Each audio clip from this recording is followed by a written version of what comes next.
Viven huyendo de la envidia como los niños en Siria de la bomba que le manda el Pentágono. Y todo el día, mamá mía, keeping it mood, that's so real. Love was man, I never fear, never, no. La travesía de la vida más que misericordiosa y nuestra prosa siempre para favor, no. Tú podrás por mierda traicionar a tu familia, matar tu brazo, sangre, si vos sabías, pero yo no. Familia, familia, es el que está a la mínimo. Familia, familia, comparte almas cristalinas. Familia, familia, Rasta Giant familia. Familia, familia, Magna White son familia, ya no maniga. هوا ديالي شو من حالي وشو من حالي هلي بالك ربي كبير وربي عالي هو اللي جاي يديني اليوم وباغي سالي ربي يغفر ليا ولا دراري هوا ديالي شو من حالي وشو من حالي هلي بالك ربي كبير وربي عالي هو اللي جاي يديني اليوم وباغي سالي ربي يغفر ليا ولا دراري Tuve un sueño donde no había amor se perdía el color de una flor se marchaba lentamente con el sol en el horizonte hacer algo para calmar en mi dolor y es por eso que le pongo flow vibrando alto siempre Burruco bimba y es que todo por la familia Burruco bimba y es por eso vengo a bendecir Burruco bimba y es que todo por la familia Burruco bimba y es por eso vengo a bendecir Familia, familia, es el que está a mínimo. Familia, familia, comparte almas cristalinas. Familia, familia, Rasta Giant familia. Familia, familia, Magna White son familia, ya no maniga. Magna super escalón, subiendo a nota escalón Metallic in the salón, esquivo like sin estalón Esos tics van del palo, pero bitch no rascan balón Aunque me enrollo nada cáñamo, nunca me paro Aunque van tras de mí, no se pueden medir Buscan el elixir, está metalizado Y es que yo soy así, no van a descubrir Sexy flow y skill con este descaro Si familia necesita de ti, fíjalo Burruco connection Antarctic Field, dígalo A mi nativeria de París, día yo Los magnates han llegado, están aquí, píalo Para soportar el dolor como no imaginas Es la vida en ámbar Aunque creas que no puedes tú solo con la movida Yo llevaré tus bambas Familia, familia Fighting the hate and the media Familia, familia It's original, man. Familia, familia Fighting the hate and the media Familia, familia Yo soy un rocket, ellos abrilia Con los míos siempre se lo baila Menea melena, remueve la vaina Aunque agarre fuerte el fruto para que no se caiga Son los magna de boss final Con los míos siempre se lo baila Menea melena, remueve la vaina Aunque agarre fuerte el fruto para que no se caiga Son los magna de boss final De para millas sin mirar y sin mirar sin asimilar Que es la puta herida de tu vida urgo Los manas te la chatarrilla hacen pa' pillar piltrafillas Tres donos nos pilla y se va con la furgo Te hará falta una pedicura y una cura Si se apura quizás llega la locura de mi turbo Dale vueltas a la partícula, deja ya la mandíbula Quieta que sola llega a Luxemburgo Niño que para la compota que la pera pata Pero vinimos a mejorarla Pa' hablar por mi familia y tengo autoridad Saben que no puedo cagarla Si pones ritmo y los manos les toca cuatro patas ¿Quieres esa vaina va a probarla? Soy aquel en el party donde se gana Guata que el guatan alma Viven huyendo de la envidia como los niños en Siria de la bomba que le manda el Pentágono Y todo el día, mamá mía, keeping it mood, that's so real. Love was man, I never fear, never, no. La travesía de la vida más que misericordiosa y nuestra prosa siempre para favor, no. Tú podrás por mierda traicionar a tu familia, matar tu brazo, sangre, si vos sabías, pero yo no. Familia, familia, es el que está a la mínimo. Familia, familia, comparte almas cristalinas. Familia, familia, Rasta Giant familia.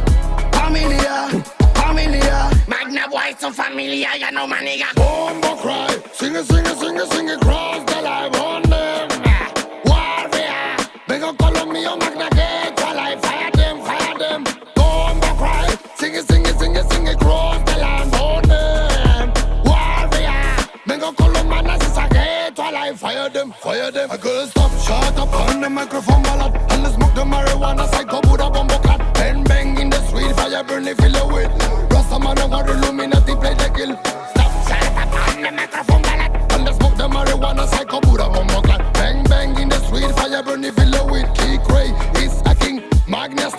Nobody no kill them. In a crazy style.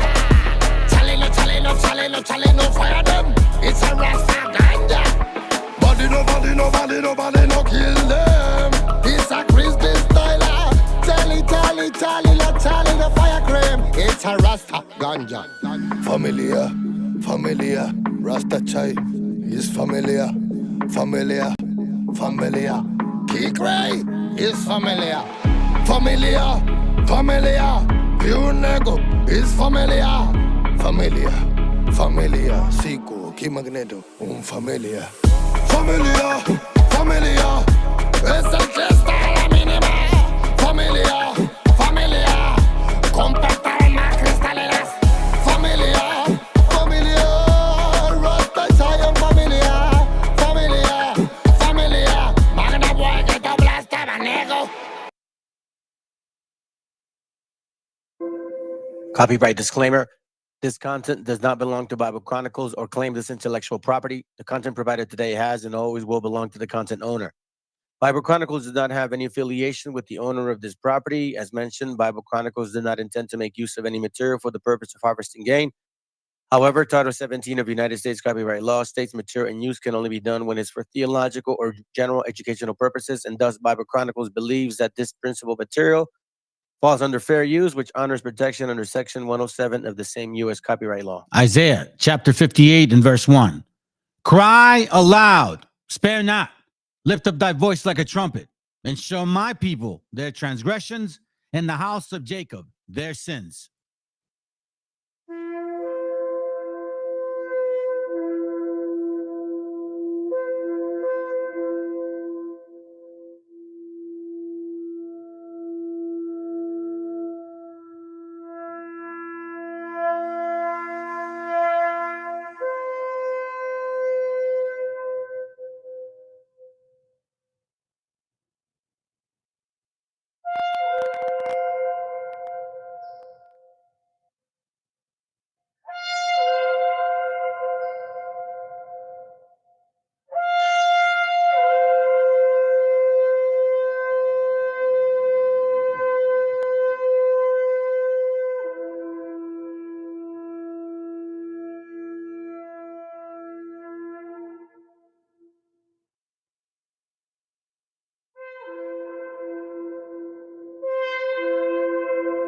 And I will strike down upon thee with great vengeance and furious anger those who attempt to poison and destroy my brother. And you will know my name is the Lord when I lay my vengeance upon thee. Dear God, is that you? You finally came to visit? Good, I got a bone to pick with your religion. Every single one of them creating more division. The Jews, the Catholics, the Muslims, the Christians. Killing in the name of who? Yeah, you. Got Europeans killing the original Jew. Got brown babies dead turning purple and blue. And where the fuck are you? I ain't got no clue. My child, I stayed beside you when you thought that I left. Knew who you were inside the womb before you took your first breath. I know it might seem like I vanished with no trace of me left. Left footprints in the sand and guide you with every step. So sit down, here's a dose of the truth. See, this whole plan is perfectly designed for you. Always trying to point a finger, should be pointed at you. Even Eve blamed me when she bit from the fruit. Had to give him the boot. Even then I gave guidance, I gave you the knowledge. You used it for violence. The only true currency is life, is priceless. But humans kill each other for these earthly vices. Okay, just blame us like you usually do. But the Bible says that we just a reflection of you. It even says that the devil was created by who? Tell the truth, you just want us to be slaves to you. Seems like you're egotistic, your love come with conditions. Religion is the reason for this broken system. How many people died in the name of the Lord? The Spanish came and killed the natives in the name of God. The Vatican think that they above the law. They touch kids with no real consequence at all. But these priests are supposed to be the chosen ones. I load a gun and kill them if they touch my son. I give you love in return, you give me none. Look how you did Jesus Christ, wasn't he your son? Huh? You can't blame me for the problems of man. I gave you free will, what's so hard to understand? What goes around comes around, that's the law of the land. I gave you food and you turn around and bit my hand. Have you ever stopped and looked at the life you live? Jesus ain't died for me, he died for your sins. It seems you overlook all the things I give. I gave you talent and a wife and a beautiful kid. But no, I'm the bad guy, huh, cause you ain't rich yet. Mad at me, huh, cause you ain't make a hit yet. If you was less focused on getting your dick wet, you would have been ballin' like Dipset. So choose a pill, is it blue or the red? You want the truth or you wanna eat the shit they fed? Man, fuck the blue pill, man, I'll take the red instead. I want my third eye open, leave the old me dead. I wanna know where the fuck you been, where did it all begin? When you die, does the film just end? I need to know. Energy can never die, it can only transfer. Look within yourself, you already got the answer. If you learn from me, the student will become a master. Be weary of temptation, it'll lead to your disaster. So I am God and God is me. I guess I'm the Messiah, cause my words help the blind to see. It's clear now, I'm the master of my odyssey. Now when I look in the mirror, I see God in me. Yeah, I'm telling you, avoid the mark of the beast. If your soul becomes collateral, you'll never have peace. Don't sell it. Enjoy now, Roma's destined to fall. AI gonna be the death of you all. With me, Lord, walk with me. Walk with me, Lord, walk with me. All along this tedious journey.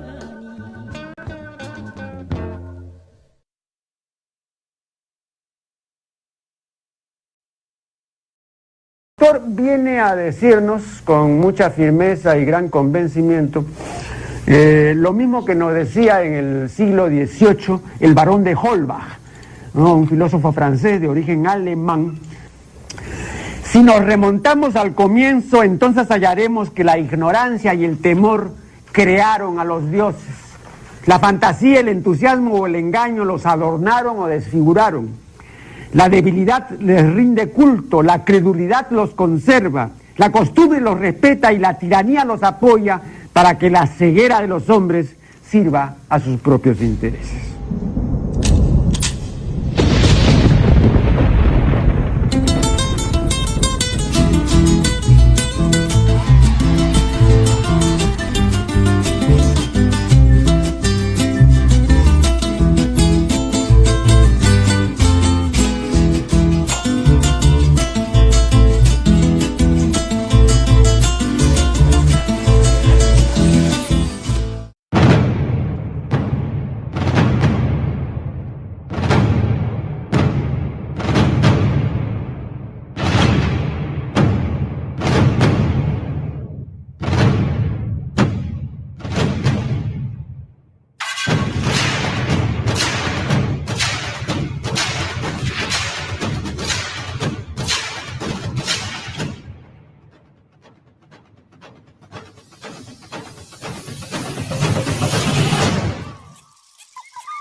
Testing, 1, 2, 3, testing. Let me see. Yep, it's working. All right. Okay. Let's see real quick. Buenas noches. Buenos días, buenas tardes for those that are watching from afar. Let me see who I can't see. For some reason, I can see certain people on one side, and I can't see everybody. I have no idea. What up, brother? You're Rayat. Jeremías, buenos días. You know what I mean by that. Got Dice, and then Warakuya. What's up, brothers? What's going on? Hope you guys are doing good. Let me turn this down real quick. All right. So check this out. I've been hold on. I've been working a week.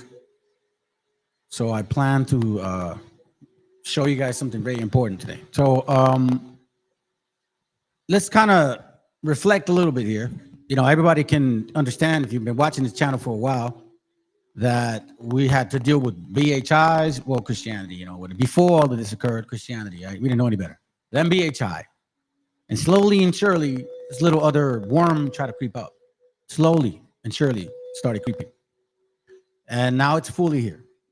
You know, and I'm talking about wobbles.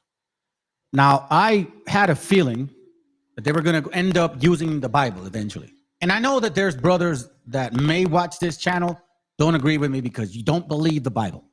That's fine. But you want to know something?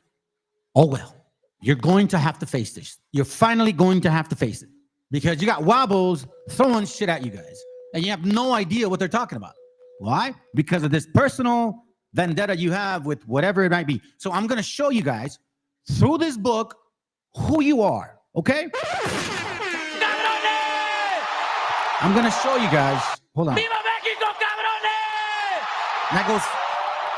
That goes for everybody in the islands and in the mainland, all Mexicas. I'm going to show you guys some real shit today. All right? So please do me a favor. Please do me a favor. At least take some notes.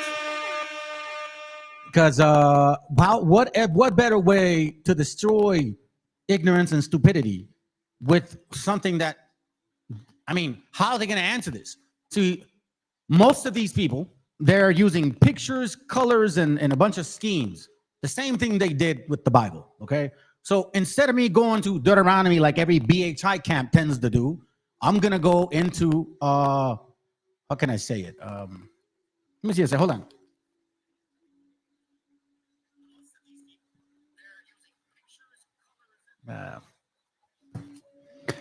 Hey, you know, there's the static, so oh well, but you know what I mean? Just hang in there.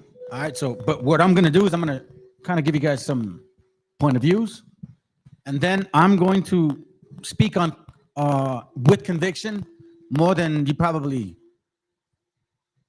maybe have heard me in regards to certain things I found out about myself. So, you know what? I think with what I found, I can prove that I have some say so in this book and in the history here in this land, because I am here, and our people, okay? And this nothing y'all can do about it. You're just gonna have to swallow this heavy ass pill. But before we do, all courtesy to our brother BTC. And again, you know, when I show videos of other people's channels because I like their videos.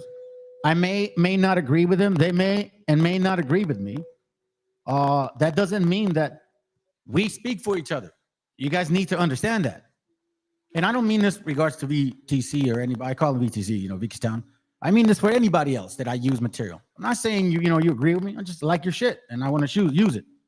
So right now, I want to use. I'm going to show you guys something very important. And you guys know my intro here, and quite frankly, I'm very proud of it. I really don't know what it means, to be honest with you. Thanks for the brother that got it for me, man. But you know what? This was not something that is everywhere. So I know that they're maybe listening and watching.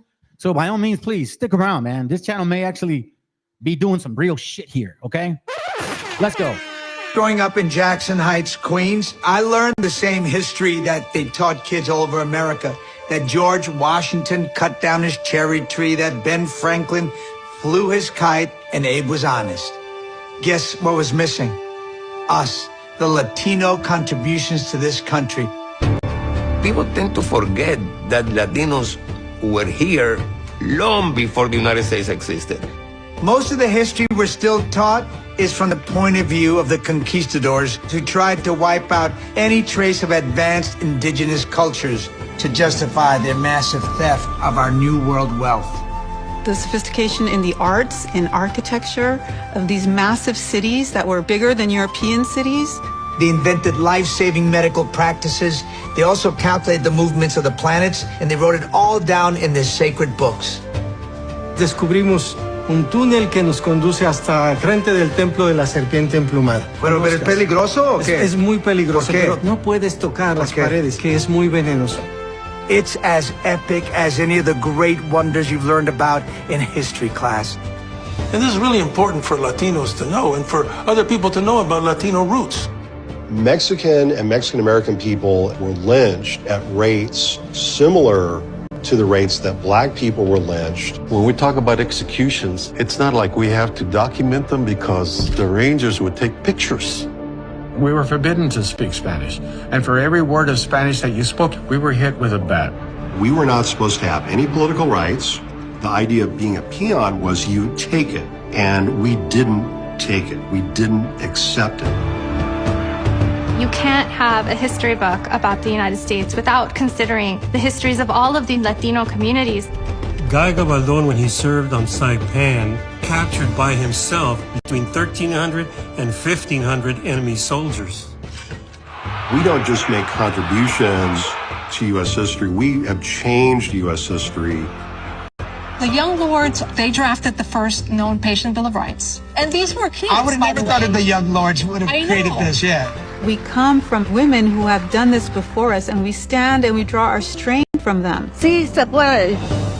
The most important thing I think that we have to do is make people understand that we are one human race. And that way we can stop discrimination and stop domination. Sí se puede. Awesome. Thank you.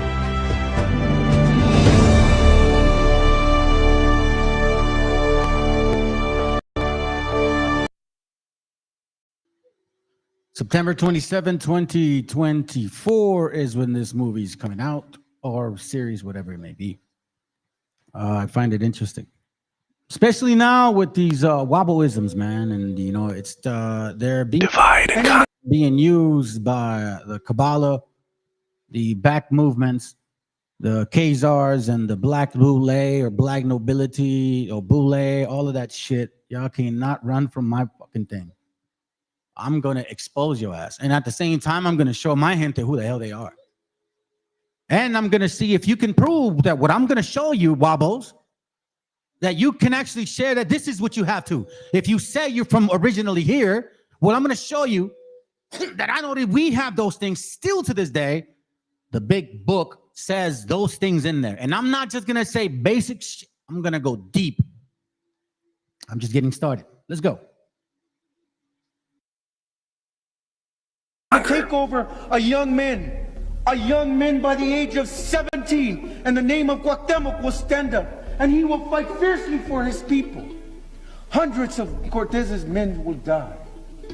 Cortez will almost nearly be caught in the first battles in Tenochtitlan. He will have to retreat to safety.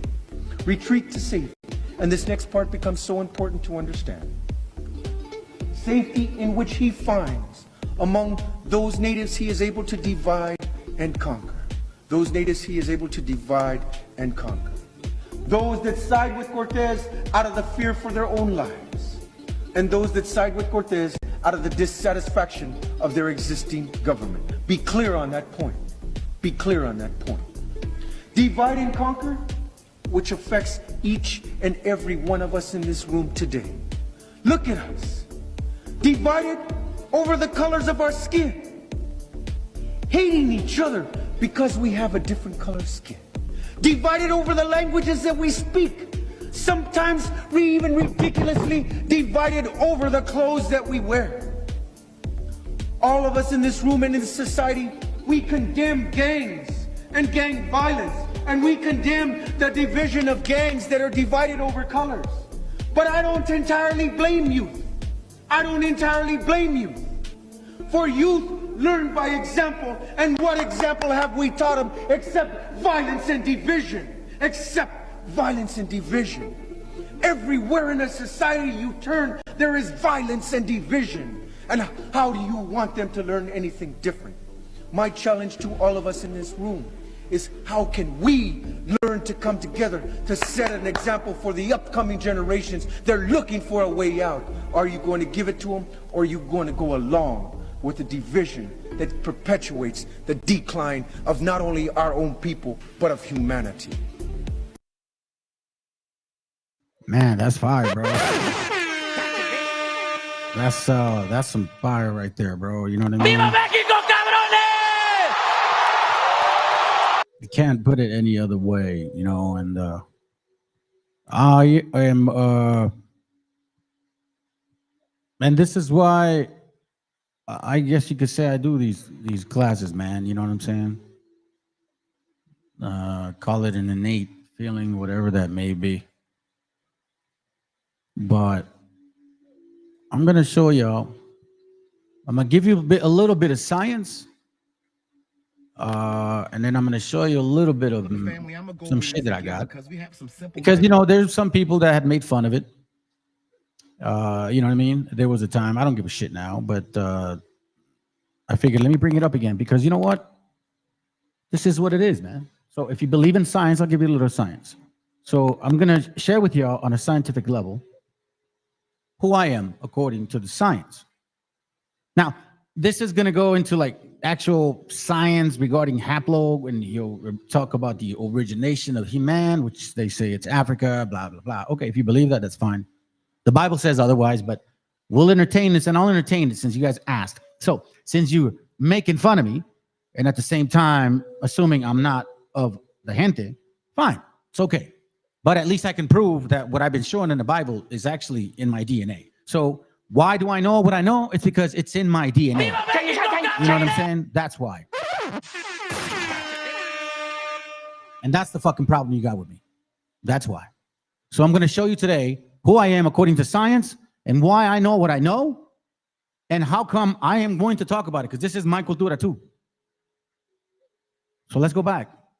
You don't believe in the Bible, you better stick around, man, because you better start learning some shit. And the people in the audience, the Out of Africa event has never been debunked. And the people of America via Beringia has never been debunked either. We have genetic and archaeological evidence, right, to connect all of this stuff, okay? So let's go back to the Out of Africa event. People descend, non-Africans descend from the L3 haplogroup, which left out of Africa about 70,000 years ago. Okay? The people of America possess a mitochondrial gene that originated in East Asia.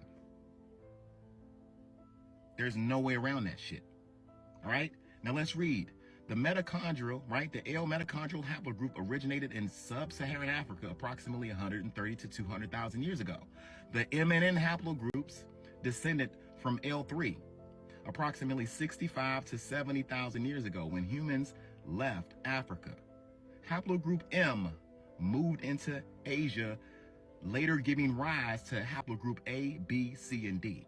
Now, family, Native Americans possess a haplogroup of A, B, C, and D. Tell me how y'all got your haplogroup in America. Where did it start in America? That didn't start in America. Your haplogroup originated in Asia. It was a branch off the M haplogroup. Your mitochondrial gene is what I'm talking about. This is an unbreakable chain, unbreakable line from your mother's mother's mother. I'm not talking about autosomal DNA. I'm talking about mitochondrial lineages that connect you guys back to Eurasia. It is what it is. Okay? The haplogroup M moved into Asia, gave rise to haplogroups A, B, C, D, and G, and F. Right? Now haplogroup N moved into Eurasia, giving rise to haplogroup R, which is the root of haplogroup H. I can't read the rest, but you already know where this is going. Now the bottom line is, like I said, we're all connected. We all have some type of mitochondrial lineage. So don't get mad, get smart, and prove me wrong. Now look, another thing, if I have said anything to upset anybody, I apologize. But I'm standing on my genetic business all day. And if you want to debate this, let's go. And you know what? I don't disagree or blame him for saying what he's saying, because here's where a lot of our so-called native Indian or American brothers here in the North who have a disagreement with us here, raza, right? They say we're not indigenous. When we have brought up information regarding history that they found about our people here, you said it's not true, it's been debunked, like Las Lunas Stone, right? But yet you sit on science from the white man, the same science that he's talking about, right? Now, this is the science that if you believe 10,000, 90-something thousand years ago, right? You so-called Native Americans up north here, that you're not, you know what I mean? You're not us, because some of y'all believe that shit. Now, I'm talking about the Wobbles right now. But you believe in science, and you're using this science, so that means that, you know, you technically did come from that area, so to speak. Now, you Wobbles, you use the Siberia concept, but then you don't follow through with the science to explain the Siberia theory. So you stop at the Siberia, but then you don't reflect on the fact that you African too, dumbass. You know, so the reason I'm bringing this up is because I had brought up certain things about me, and I was pretty impressed and I guess surprised by it because I did not know any better. I did not know any better. So I did my DNA. And apparently some people say, oh, nah, see, you're showing that you're somebody else. But see, this is when you talk without knowing. And certain people have already shown us that they talk a lot of ass. You know what I mean? Like they talk a lot without knowing or reading or studying, which for me, it does bother me a bit. I don't like lose sleep over it, but one that goes to not to the extreme, but at least like a man should to learn and understand what you're going to supposedly disagree with. I'm looking for this link, but I'll skip it. So where am I going with this? I'm going to show you guys something. All right. Some people question, and they said certain things about me and shit, and so be it. Fine. I'm going to give you guys a little history on the haplo stuff here. A little history. We're going to start right around, I don't know why my internet's messing up, family. I really don't know why. We'll start right around here, okay? And then we'll stop at around, we'll let it run for 2 minutes. If you don't understand this, I'm trying to make a point. If I'm standing on my ground that I believe in this beautiful book that I have here, and I'm sharing with you who we are according to the Bible, and then it reflects on my DNA. Well, my DNA says that I technically descend from these people that are in the Bible. So go kick rocks, and I'm gonna stand ground on that shit. You want to push me away? Well, hey, fuck it. I guess I am on my own. Let's go. Since the late Paleolithic. Our 1BM343, first formed somewhere in northern Iran or southern Central Asia, is believed to have migrated to the Fertile Crescent for herding. It is hypothesized that about 10,500 years ago, they probably domesticated cattle with tribes with YDNAJ2. R1b, a descendant of mammoth hunters who lived in the vast Siberian plains, began hunting other large game, such as bison and auroch, when the mammoth went extinct. Around 10,000 BCE, the game starts to decline as the population grows in the Fertile Crescent.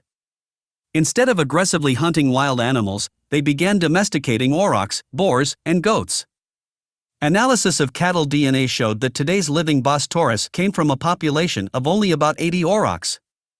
Evidence of domestication of cattle goes back to the pre-pottery Neolithic culture around 8500 BC. The oldest archaeological sites showing signs of livestock breeding are in the Fertile Crescent. The villages of Kayona Tepesi in the southeastern part of Turkey and the town of Jada el Mughara in the northern part of Syria. These two villages are only 200 kilometers away. Pigs and cattle were raised in Kayona Tepesi. This is where pigs were first domesticated.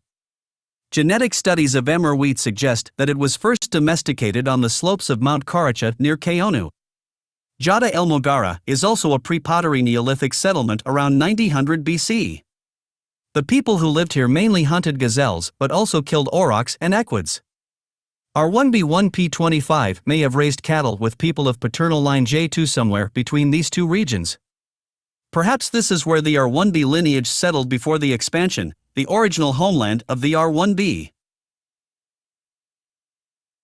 Okay, so this is the original homeland after, several branches away from the development of the its haplogroup, right? So again, I'm very limited in my knowledge on this, but enough just to kind of understand, you know what I mean? I'm not saying I'm an expert, but I know enough about this. So here it says R1B, primarily in this region here, okay? Primarily in this region here. Now, the original homeland, all right? So now you see this right here, and I'm gonna show you guys some pictures because, again, I'm gonna stand firm on this shit. You wanna make jokes, fine. I'm gonna sit on it. I'm gonna stand on it now, man. Since you say what you want to say. So let's go. If you think about this place here, this is basically the whole story of the book, and it's and for lack of better words, this is it right here. Not this right here, right there, that area. Okay, you see this right here? It's the same curvature as the video. The same curvature as the video. Okay, I'm not making shit up. And if you look back at, let me see a nice picture. Let me get a good picture. This one right here. Bam. See, this is Arabia, Mesopotamia, Chaldea. The curvature, as you can see, right? The R1b originates in this region. So now, this R1b concept does branch out as well. R1b that goes to the western part, R1b that goes in Central Africa, and then R1b that is scattered among these regions. Okay? Now, me personally did my DNA test as well. And if I would have said, yes, you know, my R1b, whatever, is in certain areas in Europe, you're right. You probably be right to say what you say. But that's not what happened. That's not what it occurred. Okay, family? And I didn't make this shit up. All right? I didn't make this up. I didn't do this and then all of a sudden, you know what I mean? I was like, oh my God, I'm in the Bible. No. I didn't believe this stuff before. I believed in God, but that was as far as it went. So here's from CRI Genetics, my so-called DNA. It says here that I'm predominantly 64% Mexican. Now, the most recent analysis, okay? 91% of the Americas. You see sprinkles of all these little things here. One over here, here. And you can tell by this right there. The highest is what? The most recent, 4%. Something, South Asia, Sri Lanka, Tamil, almost 3%. All right. That's the most recent. Now, it says here that it could be from related countries of origin, maybe here. But now it says Spain, which is awkward because there's only one, and that's very low percentage. Anyways, you know what I mean? So whatever. It's all good. And it's not even in Spain. Now, here you go into more detail into what the so-called Mexica or Mexicans are related to. Now, if you go here, let me change this here. If you go to what's called advanced analysis, now this company, what they do here, hold on, is that they provide you with an advanced analysis, not just recent, but since like in 1,000 years back. So it says here that predominantly I'm 92% of the Americas, okay? 77% Peruvian. This is the analysis of advanced, long-term. 4%, 1% of all these things, less than 1% of all these, less than 1% of all these, and like no African in me whatsoever. And if I was it, I still would love it, but I'm not. So anyways, now check this out. Regardless of whether I'm 92, 87, 85, this is what I'm trying to point out. Aymara and Quechua, okay? Aymara and Quechua.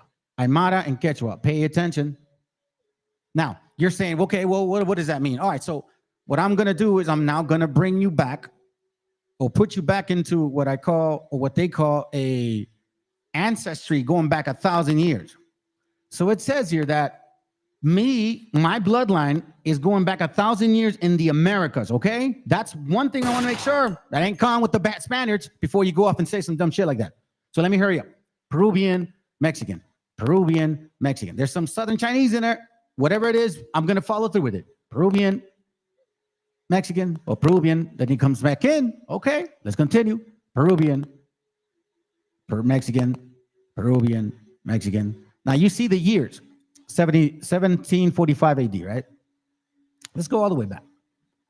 We go all the way to the end, and I'm Peruvian, Mexican. So as far as the last 1,000 years, because that's what they, have you looked this information up? They can go as far as 1,000 years back. That's the most. Okay? Now, let me explain something to you here. Where are you?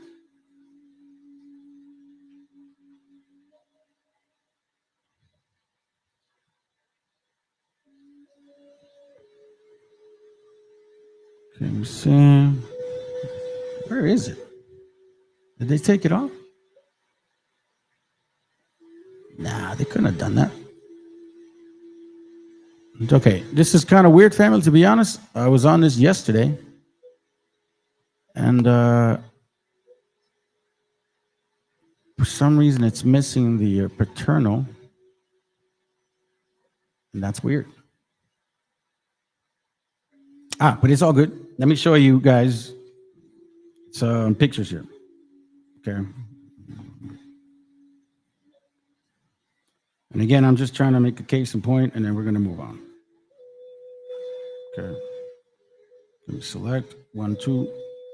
I really don't need to explain, but I'm going to stand on this shit now since I don't want to joke around and shit. So, anyways. In case Wobbles want to question me too. I don't know why it's not showing the maternal. I have no idea. But anyways. So here it shows up for me, right? It goes right here. For some reason, it's not showing my stuff. So I am R1B through my father's side, okay? Now, if you see here, it kind of takes the same pattern, so to speak. It spins around kind of like a boomerang, R and an R1B right here, okay? Now, what does that mean? That means that it's literally putting me right there in that same spot, right there. Right there. Right there. So why is this? This is not to show off. You want to know my DNA? Well, this is who I am. Okay? Now, since this is what science says to me, you want me to deny it? I mean, in that case, then I shouldn't believe in science at all. Because if I commit a crime or I don't, and somebody accuses me of it, I'm going to use science to prove them wrong. Now, remember I shared with y'all some pictures regarding the name of Aymara. Okay. Well, why is that important? Let me go back here real quick. Because of this. Some books that I have here. This is from, and I don't remember this family. I'm going to go fast on this because I don't have the actual memory of the book. It may be the ones that I'm going to show you, but I don't remember. It says here, Huiracocha, de los reinos del Eufrates y el Tigris han venido a América en época remota, los quechuas y aymares, okay? Now that's what the so-called DNA says that I am from. And it shows the R1B of where that region originates, like where they majorly populated. Now it says here that they come from that region, Euphrates, the same area that we just looked at in regards to, the map, the video. Then it says, pobladores principales de Tehuantincillo. Esta rotunda afirmación descansa en un hecho científico. Los idiomas quechuas y aymara provienen del sumero y del asirio. Okay, so it says that my tribe, my bloodline, my DNA comes from that region based on the way that they speak. And I'm just noticing the DNA concept and where they say R1B is from. And I'm showing you where I'm from, where it says I'm from. And why do I know these things in the Bible? I'm not no agent. Okay, I wasn't no scholar. I didn't go to college. Just one day, the Most High said, boom, that's it, done, wake up. That was it. That was it. If you believe in the Bible, then you should know what I'm talking about. Then it says, patentizado el estrecho parentesco de ambos grupos lingüísticos, el asiático y el americano. Un reguero de luz ha disipado las obscuridades, brumas del pasado. So it says here, la unidad de expresión del pensamiento conservada después de tantos siglos como han transcurrido desde que los hombres de la Mesopotamia emigraron a América, ¿sí? No ha podido ser por su naturaleza un hecho aislado.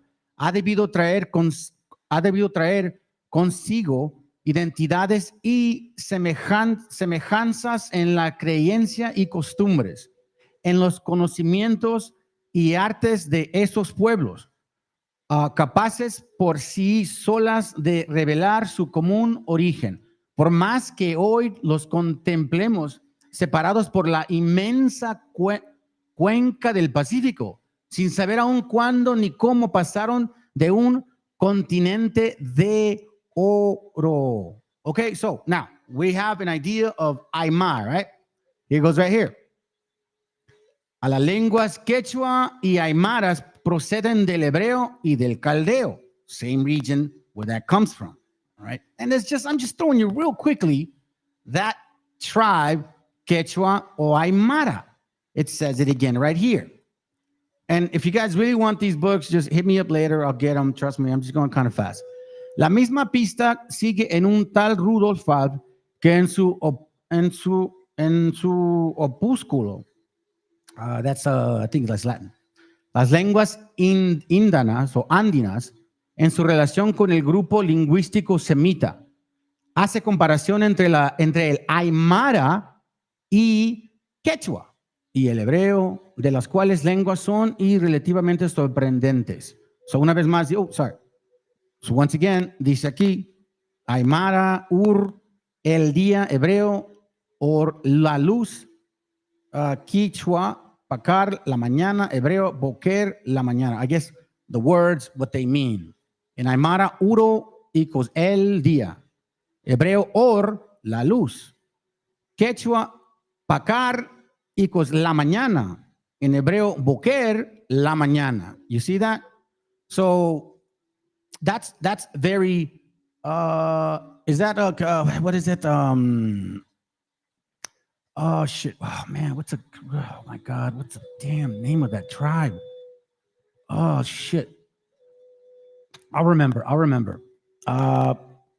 It's a Caribbean tribe, bro. I can't remember the name, man.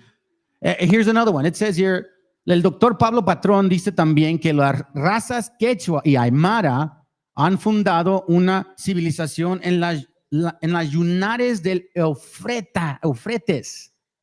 Entonces, todos estos rastros prueban que los indios ni son oriundos del Perú, como sostienen muchas personas, llegando a asegurar que han brotado de la tierra, como los hongos, like the natives here. Like, oh, we've been here 50,000 years already. Like, bro, what are you, like, just fucking herbs that just came out of the ground? No, come on, bro. You came from somewhere. And if you want to use the scientific or Latin concept of where you came from, well, then you're going to have to embrace the Siberian shit that the Wobbles use. But then the Wobbles need to all shut the hell up, because if they're going to embrace the Siberian shit, then that's going to mean that they're Africans. You get what I'm saying? You're toast. It says, más aceptable sería la procedencia israelita de los indios. All right, so again, this is just an idea of the word, but we're going to continue. So you're wondering why I say what I say, or what I do, or why I eat, or whatever. Hey, man, well, it's in my DNA, bro. That's why I know what I know. This is from another book here, just to make it real quick. It's a really nice one. It's called, let's see, El Pueblo Hebreo, por Julia Rosas Delany, okay? Let me just go to page 14. Dice aquí. Ni el Cusco, la brillante corte de los incas, se escapa de estas filiaciones filológicas. Yo he presumido que trajo su origen de la antigua ciudad de Osca, de Aragón, o de Andalucía, y así como Osca se llama luego Huesca o Guesca, mudando la O en U y se añadió la G. Así en el Cusco se añadió al principio la C, y los indios hablaban con perfección y le llamaban Cosco. All right, so it says here. Pero sí estas filiaciones son ingeniosas. No lo son menos las que corresponden a las lenguas quechua y aymara, que proceden del hebreo y del caldeo. ¿Ok? Así resulta, al menos en muchos vocablos que tienen idénticas. So in their pronunciation of words, for example, Los vocablos México, Perú, cacique, sinato, canoa, macana, ana o raca vienen de los hebreos. Un ejemplo, masi, para. So for example, instead of Mexico is masi. Instead of Peru is para. Instead of cacique is acautín. Instead of sinato, it's sinail. Instead of canoa, it's canon. Instead of macana, it's maca. Instead of ana, is ana. And instead of raka, it's raka or ruach maybe, or raka, right? Now, check this out.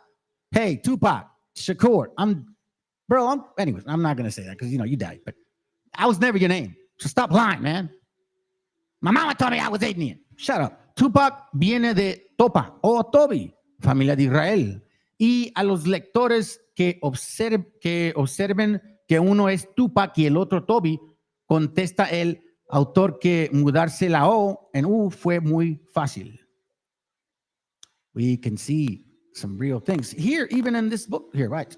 Es claro que mediante él no sería imposible hallar profundas analogías entre las lenguas y aún los dialectos del Nuevo Mundo con los de todas las naciones sin aceptar los pueblos bárbaros de África. If you guys looked like Africans and you were here, then they wouldn't have said that shit. So let's begin. Now, brothers and sisters, I know you guys understand this, man, and you probably think this is a joke, but let's begin, man. So we're going to go to, excuse me, I'm going to talk about some franjas, fringes. So you guys know where to find this one? Pretty simple. It's not a difficult thing to do.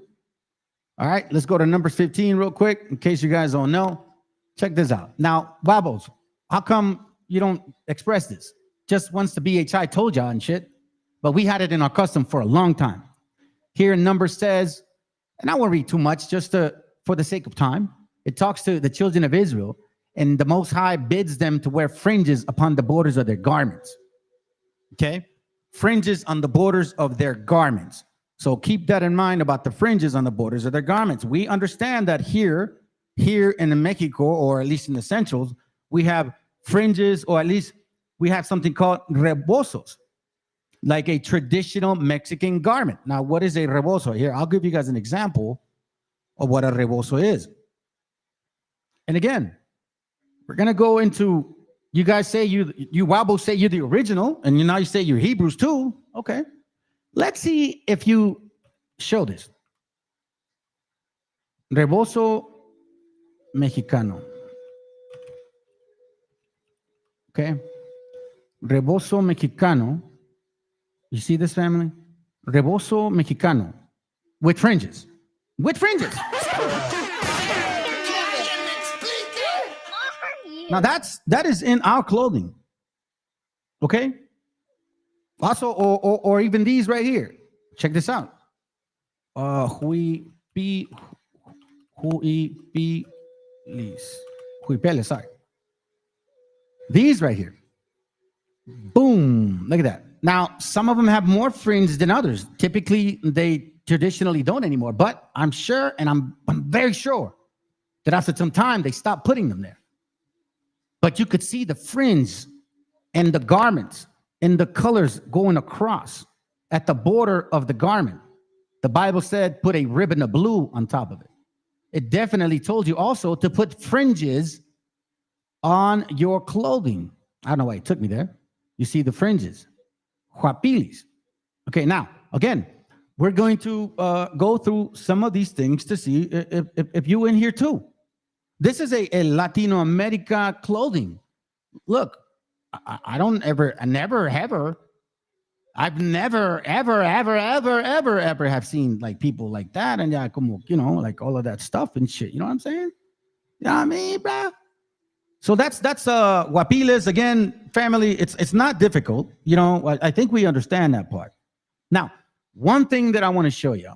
Let's move on, and I'm gonna come back to it too. So we have something called cilantro. Now, Wabbles, I know you just don't know this. You just don't know this. So look, here's the most beautiful part. So cilantro happens to be corridor seed. Okay? Now, you're probably wondering, like, well, what does that mean? What does that do? Well, we are very familiar with cilantro and corridor seed. Okay? We are. I don't know about you wobbles. Now, you're saying that you guys are the people of here. Are you saying that we stole this shit from you too? Give me a break. Give me a break. Exodus 16:31. It says here, and the house of Israel called the name thereof manna. It was like the corridor seed. Oof. White. And the taste of it was like wafers made with honey. So as you can see, the corridor seed, if you let it grow, it is a plant like cilantro. Okay? It's here clearly that manna looked like corridor seed. And it tasted like wafers, kind of like tortilla in a sense. Now, I've seen tortillas, in case you don't know. Check this out.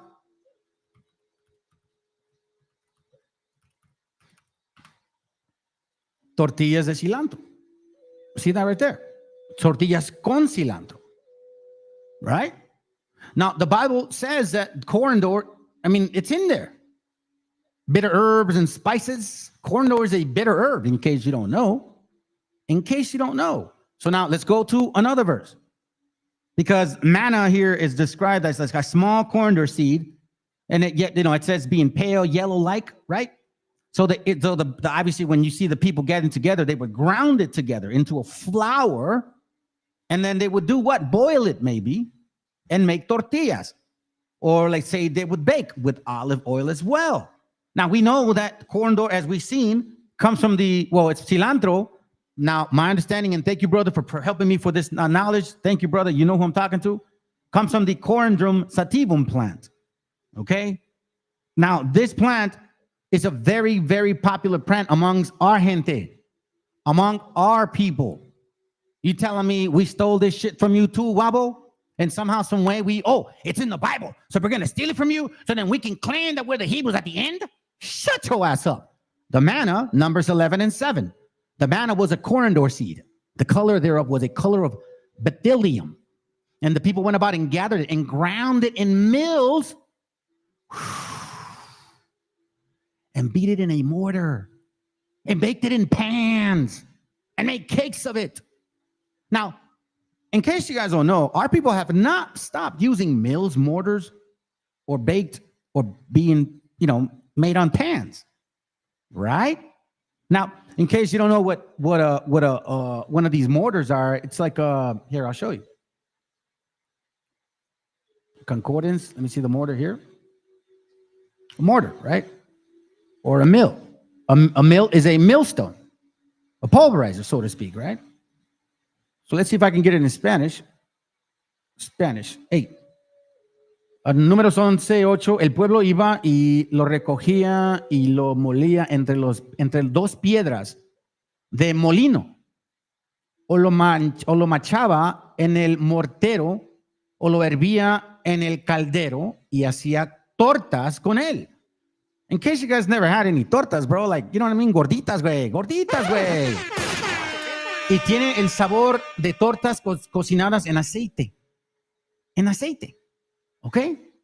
Now, in case you guys don't know, let me show you guys something. What is a millstone? Millstone. All right. A millstone is this right here. It's like a grinder. You know what I mean? 2 rocks, right? The old traditional way. You see that millstone with the hand, right? You spin it around. Okay? Like that. You put the stuff in the middle, and then you just spin it around. You know what I mean? You spin it around, right? Okay. Well, think about this for a second. Watch this. Metate. Boom. What is a metate right there? It's the same concept. You see that right there? It's the same concept. Now, this one happens to be flat. This one happens to be round. The concept is 2 rocks, 2 stones put together and ground, right? This is how you make the dough. This is how they broke down and maybe ate manna. The seed would fall. They would pick it up, chop, ground it, and make stuff out of it. Corridor seed. Cilantro is really good, family, in case y'all don't know. It's very, very good. Now, think about this for a moment. How in the world, Wobbles, how in the world could we steal this shit from you too? Make it make sense. Now I know I'm hurting some people's feelings. You know what I mean? And I know. And by the way, I'll if you guys are typing in, bro, don't worry about it, man. Oh, don't worry about it. You guys are good. Go ahead and I'll read it right now. Give me a second. I just want to get to this. What?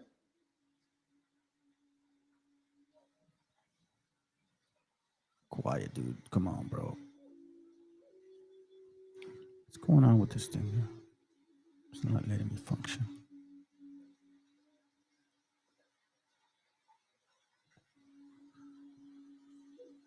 Let's see here. Hold on a second. It's funny. Okay, here it goes. So if you're saying we also, like we stole everything from you. We stole your food, we stole your clothing, we stole your language, you know what I'm saying? I guess, you know what I mean? I guess we stole this shit too. So I'm going to show you guys this way. It's a very nice book. The Aztec Man and the Tribe. Okay. It's a short book. I have the hard copy, but it's been ripping on me. So I was forced to use this here. But I just want to show you an example. And again, what better way to show people who you are than by showing who you are? You see this? Metate, right? Right? The Aztec kitchen. At the left, the woman grinds the corn. At the right, the woman shapes the corn cake. Tlaxcalli. In the center is comal or metate, on which corn cakes are baked. But that's not all. Now, check this out.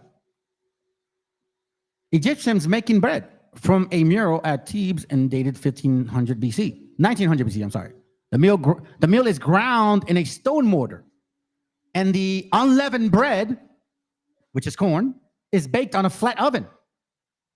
The baked bread is illustrated in 2 circles. Now, why is it saying that? Why is that in this book? Because of this. The same thing. You see the mortar? You see hanging on? You see this matete right here? You see this comal right there? The Aztec girl being instructed by her mother in the art of making corn cakes. She grinds on a stone mortar. The circle in front represents the baking device. On the wall are the baked cakes from the Codex Mendoza. Isaiah chapter... Oh, sorry, my bad. You know what I'm saying? What's up? That's what it is, bro. Casquille, bro. Damn it. I should have looked in there. My bad, dude. My bad, bro. That's what it should have been. That's what it should have been. My bad, dude. My bad. The Assyrian belief also shows them wearing bolsters and feathers. Yep. I think I have it, man. I think I have it. The Maggie's 2 pyramids polarites is similar to the Caribbean Awagua. Ooh, I want to see that picture, bro. What book is that? Hugo, you know what? Those pictures that I have, I was kind of on the fly. If you really want that info, you see the email on the bottom. Email me, and I will dig the names for you, bro. Promise you. Go to pass on the cheese. Give me the... Gotta pass on the cheese, All right, so then we get to see Kumal or... Now you're probably wondering, like, well, is that in the Bible? Yeah, it is in the Bible, dog. It's in the Bible, dog. You got to have fun with this, bro, because if it's yours, you got to have fun with it. Leviticus 6:21, check this out. Kyle, check it. In a pan, it shall be made with oil, and when it is baked, thou shalt bring in it, right? And the bacon piece of the meat offering shall offer in a sweet savior. So now, if you look at it in let's see this translation here, because I have it in a different one. Let's see, it is be mixed with oil. Let's see, 6:21. Let me see. Yeah, it is to be mixed with oil and cooked in a griddle, and then crumbled and presented in and pleasing to the Lord. I'm sorry, I was looking at something else too. Here it goes right here again, cooked on a griddle. Leviticus 7 and 9. I think that's 2 right here. Leviticus 7 and 8. The skin of an animal offered as a burnt offering belongs to the priest who offers the sacrifice. Every grain offering that has been baked in an oven or prepared in a pan or in a griddle belongs to the priest. So what's the griddle? What's a griddle? Let's see what a griddle is.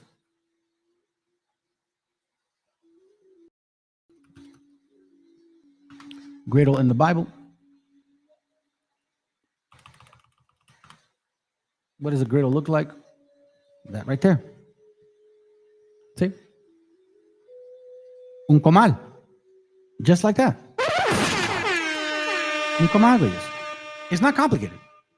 It's not complicated at all. As a matter of fact, it's not complicated at all. And why do you think when you go to Hosea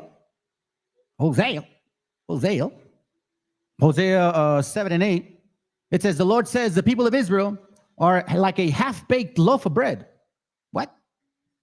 Am I looking at that one? Ephraim is a neutered bread and a griddle. Oh, it's translated different. Ah, I see. Que chistoso.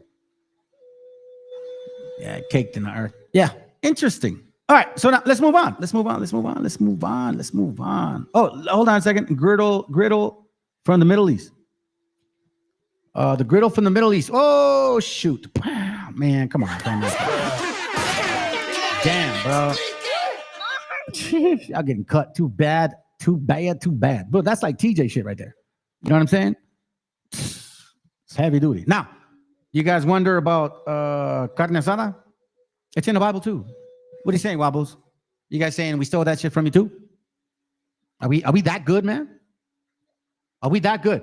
Exodus 12 and 8, it says, and they shall eat the flesh the same night, roast with fire and unleavened bread.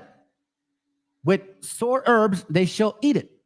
Or if you want to do it this way, and they shall eat the flesh at night, roast with fire and unleavened bread and bitter herbs, they shall eat it. So you get roast like fire, and you roast carne asada, and then you know what I mean? You eat it with unleavened bread, meaning like a flat bread, like a tortilla, and then you put some, pico de gallo. You know what I'm saying? It's not complicated. And in case you guys don't understand what unleavened means, here, I'll help you. Unleavened is what?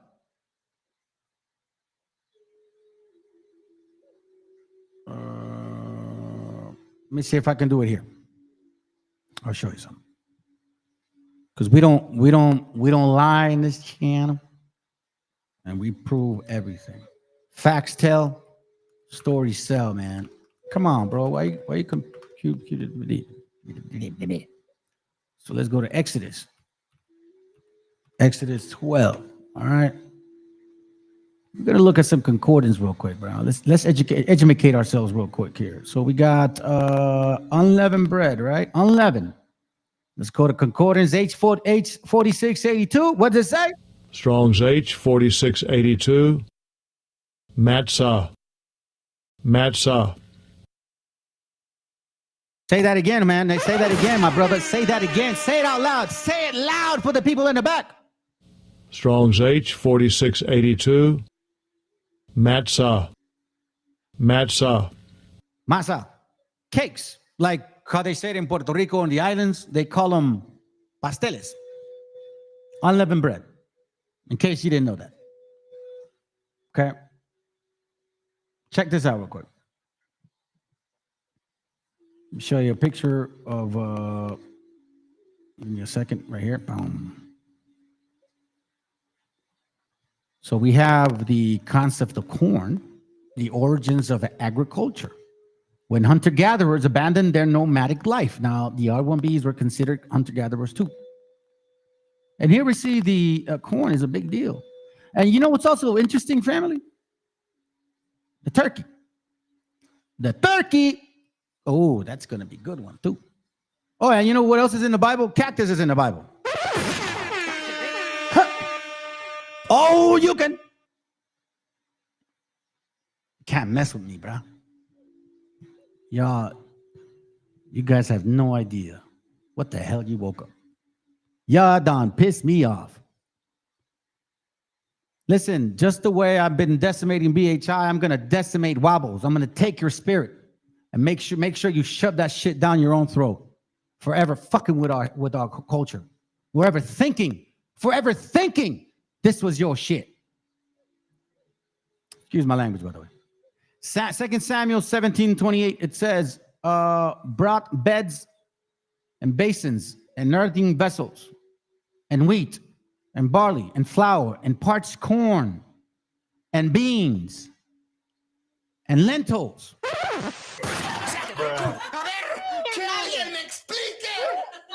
You. Beans. When in the world, or are you trying to say we stole that from you too? Is that the case?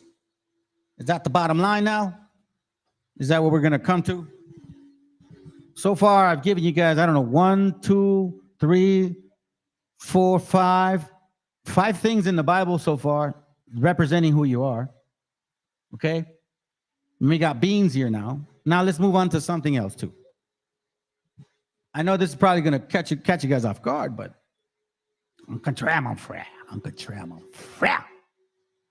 check this out right here.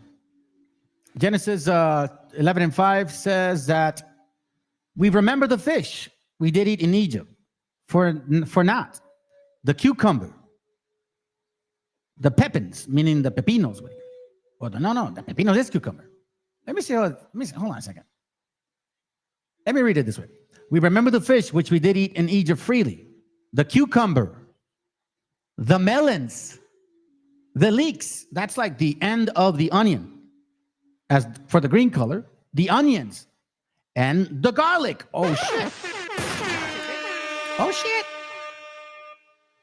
Okay, so now, in case you guys don't know, this is ceviche right here. And you're like, nah, there's no way. Yeah, yes way. Yes way. So it says, we remember the fish, right? We ate freely. This is fish right here, okay? We remember the cucumber. This is pepinos right here, okay? We remember the melons. This is melones right here, okay? We remember the leeks. Well, in this case, we might have made some adjustments because we're now using cilantro. Partially looks the same, or leeks gives you that herb taste. And then it says, and the onions and the garlic. So some people use garlic on ceviche and some people don't. I personally do. Ceviche de melón. So once again, we remember the fish. We did it freely in Egypt. The cucumbers, the melons, and the leeks, and the onions, and the garlic.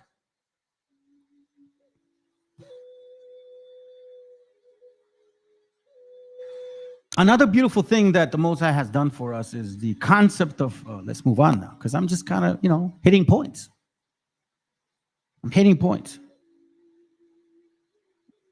The concept of harvesting. In case you guys don't know, harnessing the power of indigenous knowledge in the regenerative agriculture. Harnessing the power of indigenous knowledge in the regenerative agriculture. I'll read a little bit. It says here that the understanding and essence of indigenous wisdom, the embracing holistic ecosystem management, right? The building traditional practice of modern regenerative agriculture. You see this right here.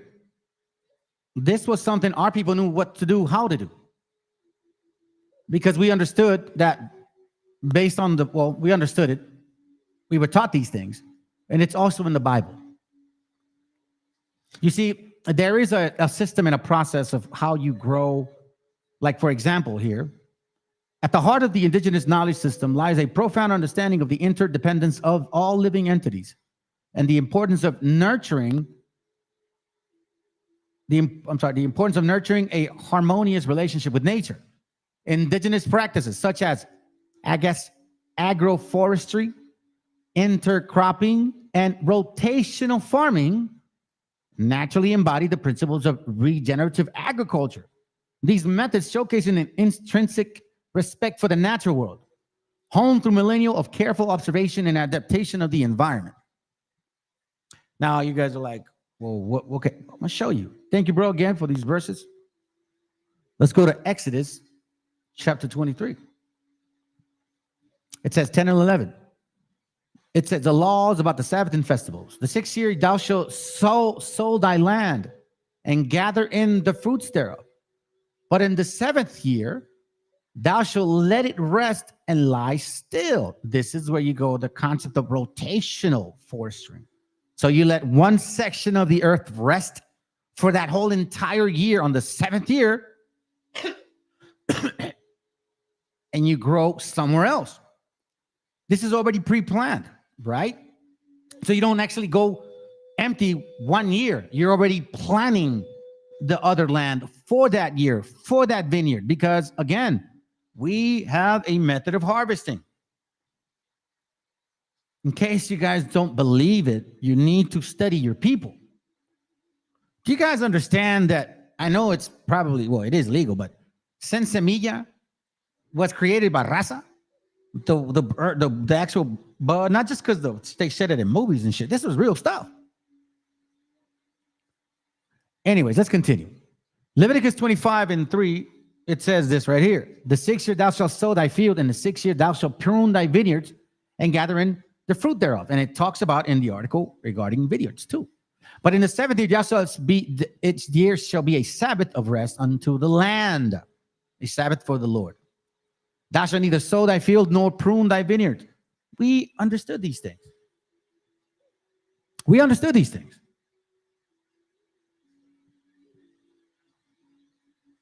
We know that during these years of rest, that produce, right, was also to be shared with the poor, the servants, strangers, hired men, livestock, all kinds of things. We were given these instructions from the beginning, family.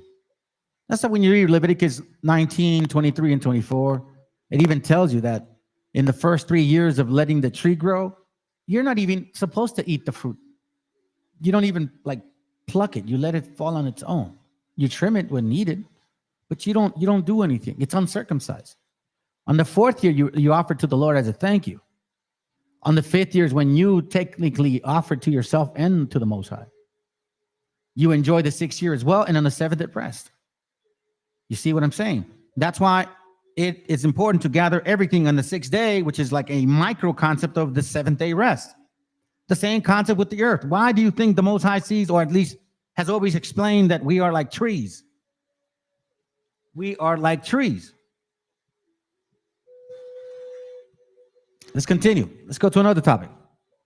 Now, I know that you guys probably don't know this, and there's a lot of pushback. I've seen it before with the whole Las Luna stone. You know what I'm saying? And I never really put too much emphasis on it. This one right here. Give me a second. Right here. Like they scrape the top off now, right? Most people don't give a shit about it. They don't believe it. Especially natives here that they don't believe in the Bible. They hate the Bible, right? Especially them. No, that's not right. It's been debunked. Yeah, sure. Okay, so you believe you've been here for thousands of years. You were a bug, but you're not a Siberian. That's not what you are. Right? Yeah. So both of you guys are playing this stupid game. None of you guys are really being honest with yourselves. That's the problem with y'all. Because you don't know where to turn. You trust the white man too much that your science doesn't give you the answers. So let me give you a little bit of the answer. It was prophetic. Woe to the Chaldeans, because they were going to be building on our land. Take these nations, take the spoils, and all the remnant shall be left, right? Because thou, Habakkuk 2:8, because thou hast spoiled many nations, all the remnant of the people shall spoil thee, because of the men's blood, and for the violence of the land of the city, and all that dwell therein.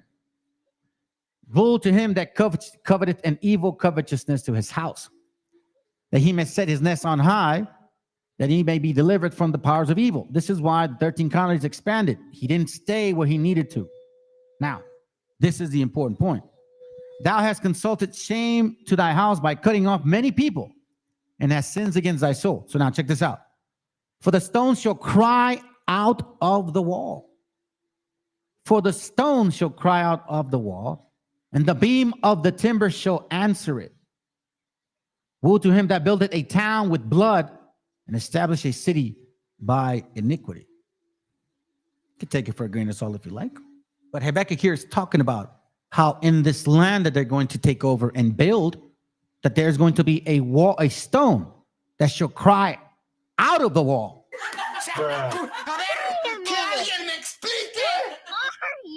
Let's move on. Let's move on. Leviticus 11 and 22. I know a lot of you guys have been knowing about this. I told you guys before. Even these of them ye may eat, the locust after his kind, the bald locust after his kind, the beetle after his kind, and the grasshopper after his kind. Now we got documentation, books from 1835 to 1860 that says and shows that our people were still eating grasshoppers at that time. Come on, man. Stop lying to yourself, bro. Stop lying. Anyway, let's enjoy this video. Check this out. I'm having fun, family. Being married to a Do yourself a favor and do our friend a favor. Please hit the like and share. There's no charge for this shit here. It's all for our learning. The word of the Most High, our knowledge that belongs to us, that is on our DNA, shouldn't cost you a damn fucking thing, man. Y'all don't even understand that shit. It shouldn't cost you a thing. Why should our history cost to learn if we've been deprived from it for so many years? It makes no sense to me why people charge their own gente to make money. If you love your people, you would do it for free. You know what you would do? You work your ass off. You would work your ass off to maintain this channel, so to speak. You don't go around asking people for money. Doesn't work that way, man. But anyways, enjoy. Mexican is not for the weak, okay? Being married to a Mexican is going to put some hairs on your chest because they're going to have you out here trying foods that you didn't even know existed. Going to have you out here trying things that you didn't even know could be a food, okay? For example, my husband and I, when we first moved into this house, mi cuñado just went to Monterrey. And when he came back, he brought my husband jars that look like this. Now, this isn't the jar, because said jar has left our house, but let me explain to you what I found in this jar, okay? So he brought jars like this, and when I said to my husband, what did he bring you? Curious sort of question. My husband goes, take a look. I pop open the jar lid, and what do I behold in said jar, you ask? I see not one, but many little crickets. Yes, you heard that right. You know the ones that sit outside in the moonlight and shake their little legs and make little weird noises? Crickets. All dead, covered in salt and chili. And I say to my husband, why? Like, on what planet did we get a lizard that I didn't know about that needed this cricket food? And he pops one in his mouth. As he's saying it to me, he goes, and I hear the crunch. The crunch almost sent me back, let me tell you, because the crunch was the same crunch as when you stand on the cricket outside. And I said, no, you didn't just do that. And he said, what? They're really good for you. They've got protein in them. Look, I'm all for it, okay? I'm all for the extra protein, but at some point we got to draw the bloody line.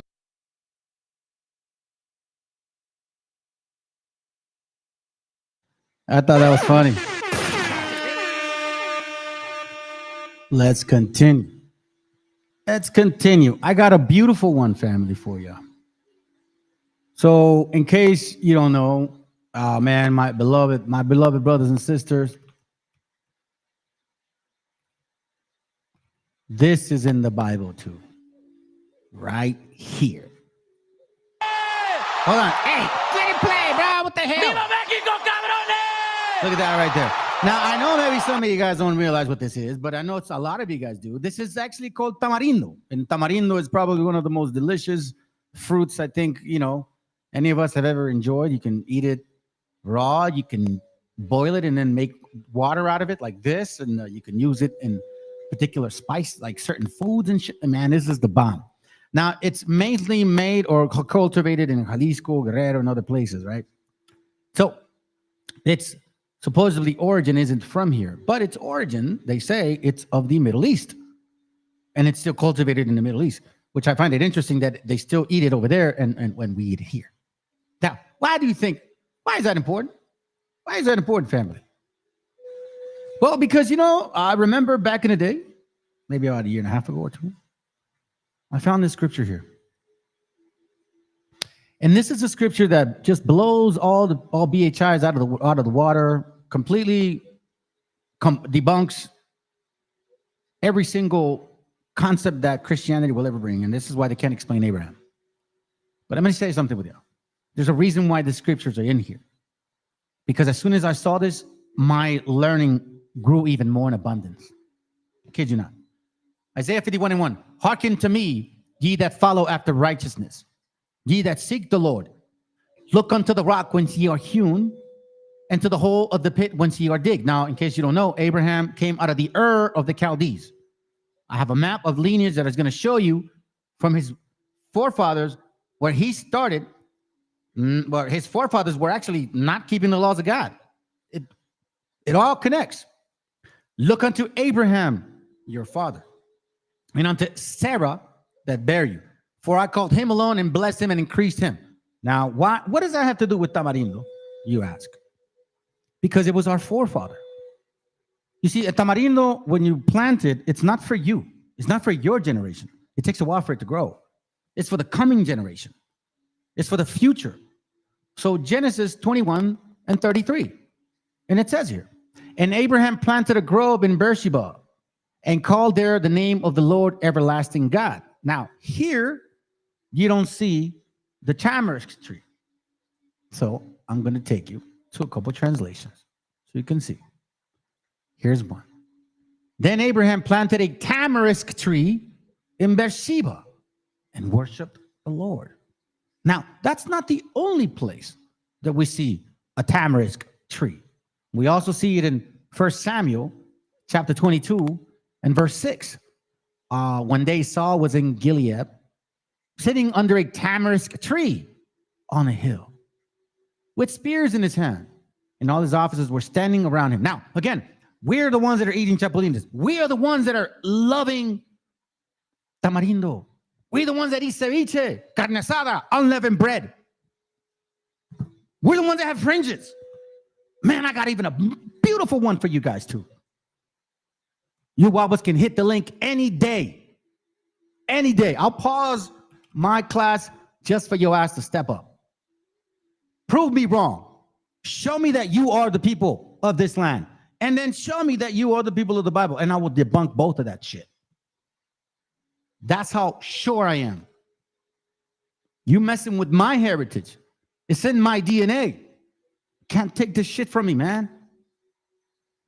1 Samuel 31:13. Then they took the bones and buried them under the tamarisk tree in towns and fasted for 7 days. Hold on a second. Hold on. Oh, that's gonna hurt. Now check this out. I got a really nice one for you. Okay, I got a really nice one for you. And a brother reminded me of it, so I thank you, bro. You know what I'm talking about? Let's go to 2 Chronicles, chapter 9, verse 21. It's going to blow your mind right here, all right? So it says here, 2 Chronicles, chapter 9, verse 21. Yeah, 21? Yeah, 21. You see here? Oh, sorry. 9:21 says here, for the king's ships went to Tarshish with the servants of Haran. Hold on a second. You know what I'm going to do? I'm going to do it in blue letter because I'm going to show you a concordance. Concordance.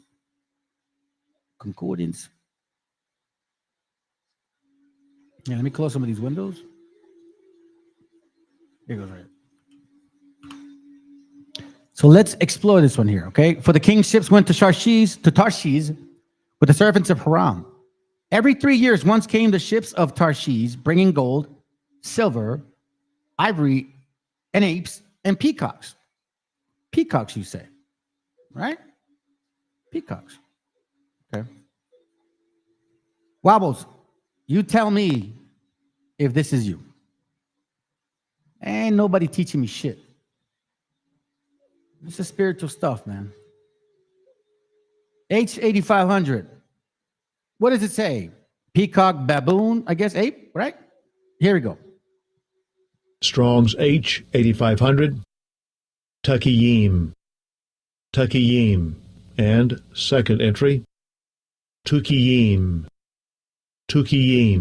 And third entry. Tukiyim.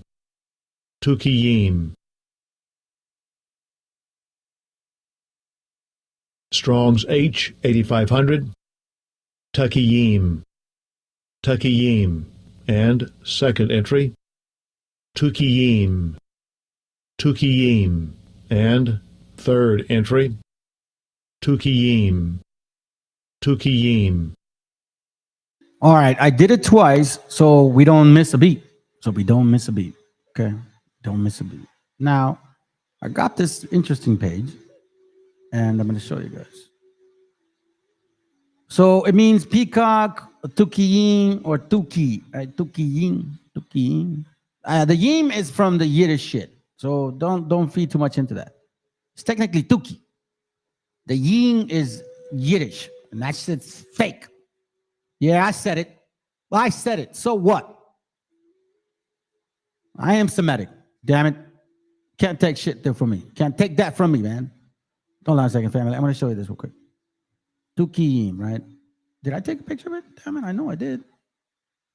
Give me a second here. I didn't. I did. I know I did. Oh, I did. What? Hold on. I got you.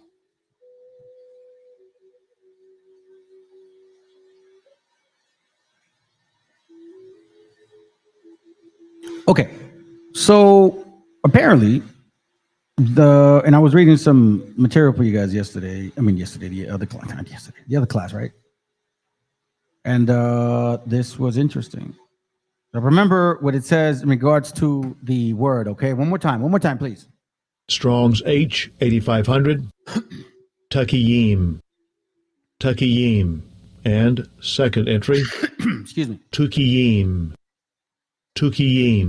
and third entry, Tukiyim. So we see as Tuki, right? Tuki. Okay, check this out. This is from the book called Jews in America, History between 1492 and 1950. Let's read it from the top. Actually, we'll start where it says Columbus. Page 9, by the way. It says, Columbus saw that the setting was not that anticipated one of the India, so they sailed on to Cuba. Here again, Luis de Torres went first because he was the interpreter, understood Hebrew, Chaldaic, and Arabic, and other languages as he had held the Spanish government. So we knew this, right? Supposedly, they were looking for the Great Khan. Now, we know this is total bullshit now. But check this out. The word Tuki. Instead of the Great Khan, Torres saw natives smoking tobacco. He also saw strange birds, which he called Tuki. Oh, that's gonna hurt! Tuki. Like this one. Like this one here. Tuki, right? Remember, there's a Yiddish at the end. Strong's H 8500, Tukiyim, and second entry, Tukiyim,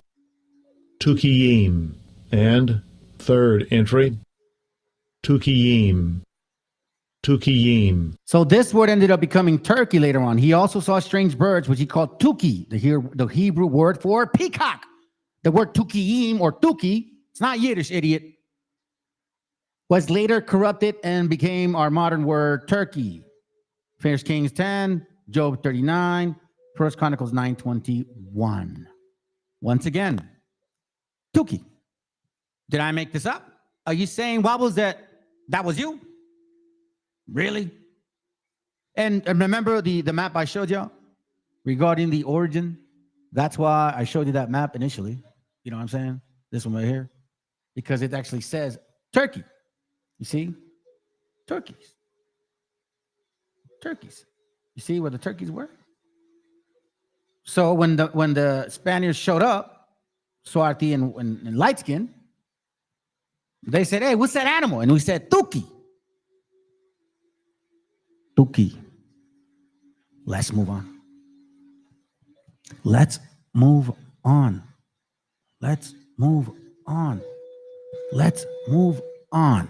Here, I'll give you a decent one. Let's go with this one here. This is just to show how if you're saying that you're also people of the Bible and you're claiming that supposedly you are also the people here, well, the Bible says that the books say that the people here had long, straight hair, black, like goat's hair. And the Bible says that King David, also had goat hair. 1 Samuel 19. And Samuel sent messengers to take David. She said, he is sick. And Saul sent the messenger again to see David, saying, bring him up to me in the bed, that I may slay him.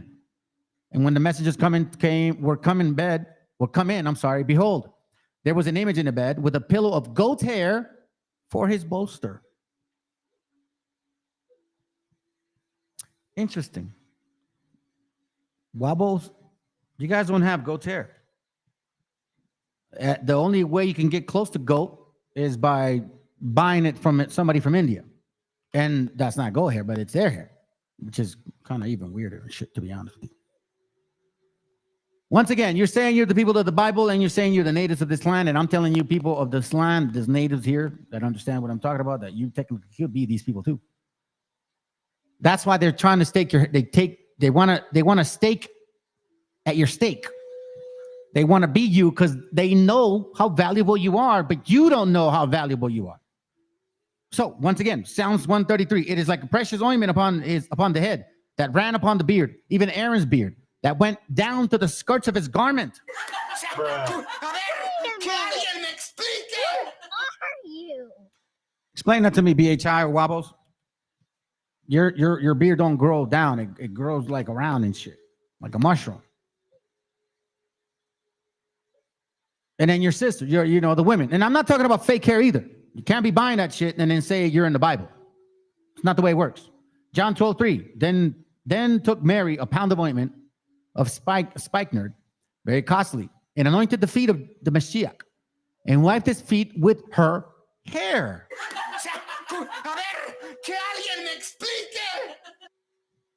Explain that to me. It's very difficult when you start wondering. You're like, how is that possible?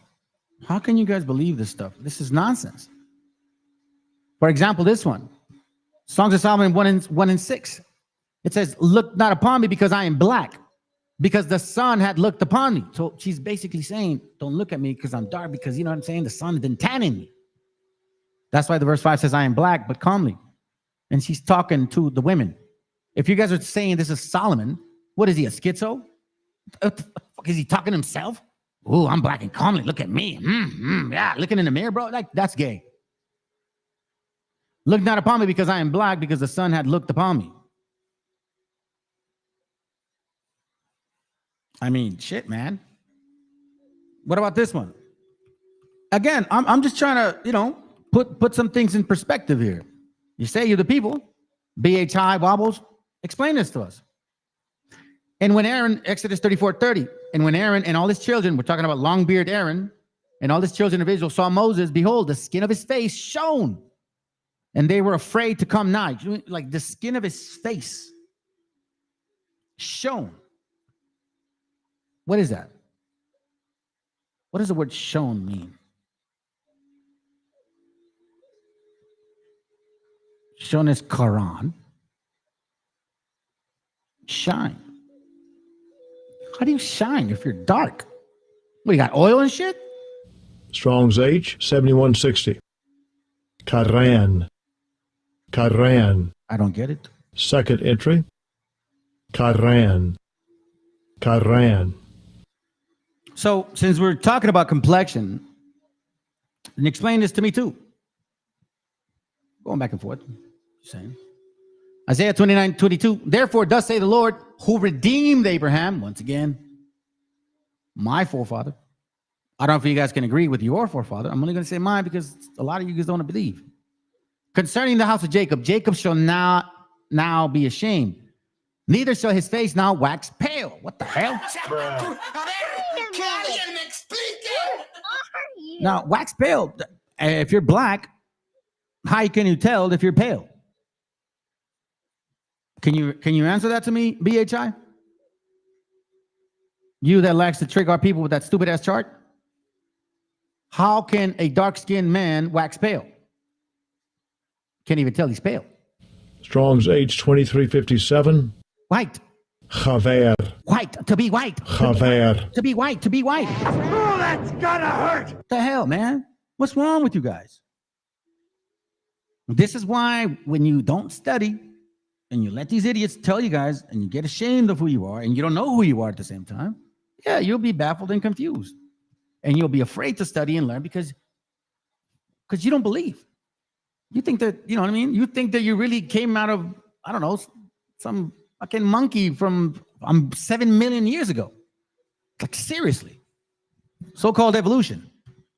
Daniel 5 and 6 says, then the king's countenance was changed, and his thoughts troubled him, so that the joints of his loins were loosened, and the knees smote one against another. So he was scared. Now, if you look at countenance, it says ziv, or ziv, or however you say it. Strong's H2122. Ziv. Eve. Ziv. Eve. It seems countenance, brightness, brightness, brightness, brightness, brightness. How can his countenance be turned into brightness if you're dark skinned? Became pale. H2122. The plural use of bright, color of the face. His color changed upon him. He became pale. Wobbles, how the hell do you guys even know? Okay, come on, bro, for real. Man, this is crazy. You know, I will say this. I'm going to say this to you. I expected more people to watch because I'm giving some heavy ass duty stuff, you know, and to be honest, I'm surprised it's so less. That's why I tell you that a lot of you people don't give a shit of who you are. You just want debates, or you want the good news or some shit. I'm giving you some deep stuff, bro. And there's only a few people. If I was arguing with some wobble BHI, there'd be more people watching, bro. It's so pathetic, bro. That's why I already know a lot of y'all gonna be burnt, and I don't care. Good. Maybe you learn your lesson. I think this is a joke. You don't even realize how many years your gente has been like, fuck, man. All the stuff that's been going on for hundreds. If you just knew how much history they took away from you. Nahum 2:10, it says, she is empty and void and waste, and the heart melted, and the knees smite together. Much pain is in all loins. The face of them are gathered blackness. This is interesting. Gathered blackness. But blackness is also something else. Check this out. I'm going to show you. Because this is going back to so-called color. Oh, no, that's not it. That's not the one I wanted. I wanted this one. This one with Nahum 2. Nahum 2:10, it says here, blackness, and blackness means technically the, let's see this real quick.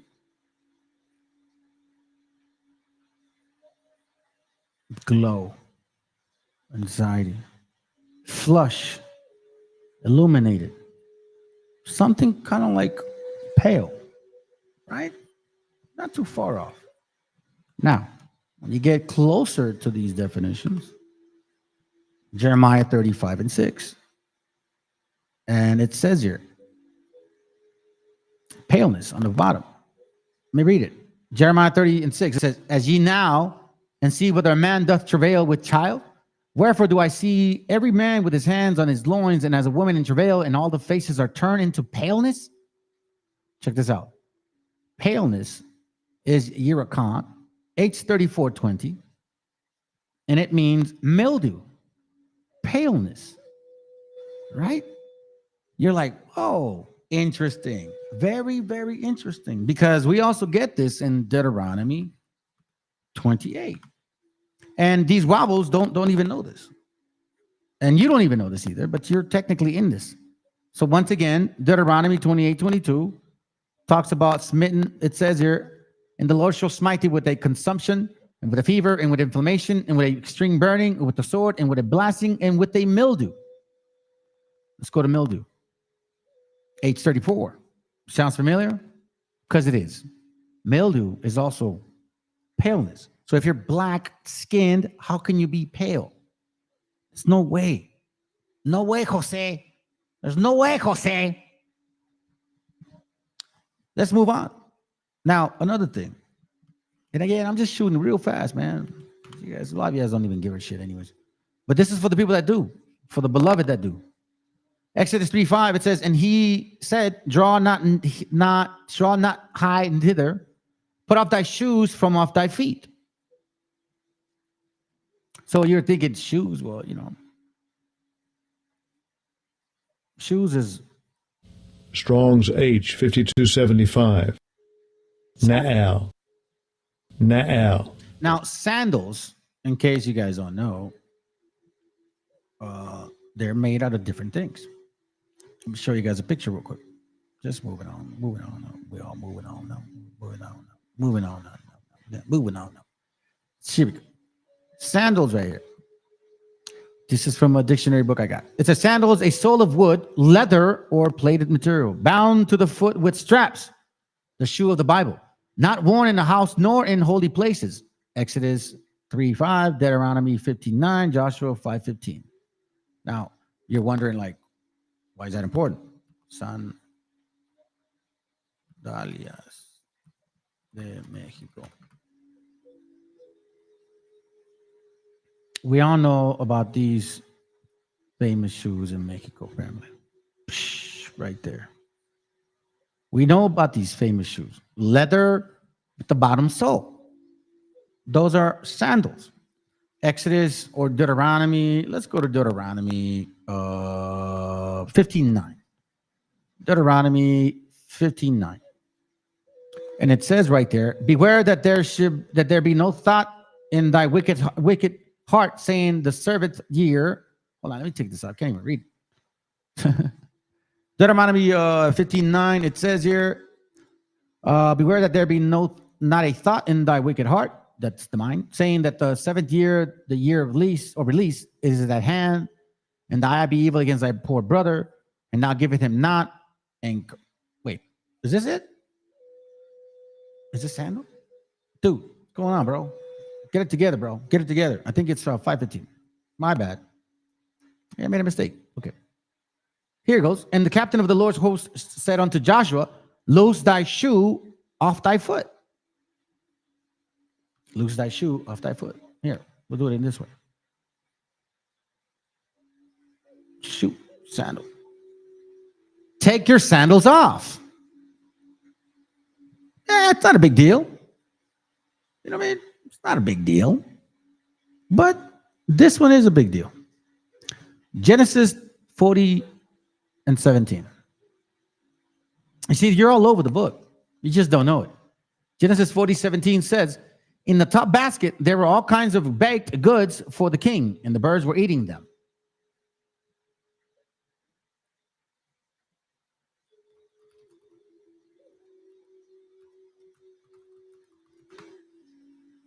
You see this right here? These are baskets. These are baskets.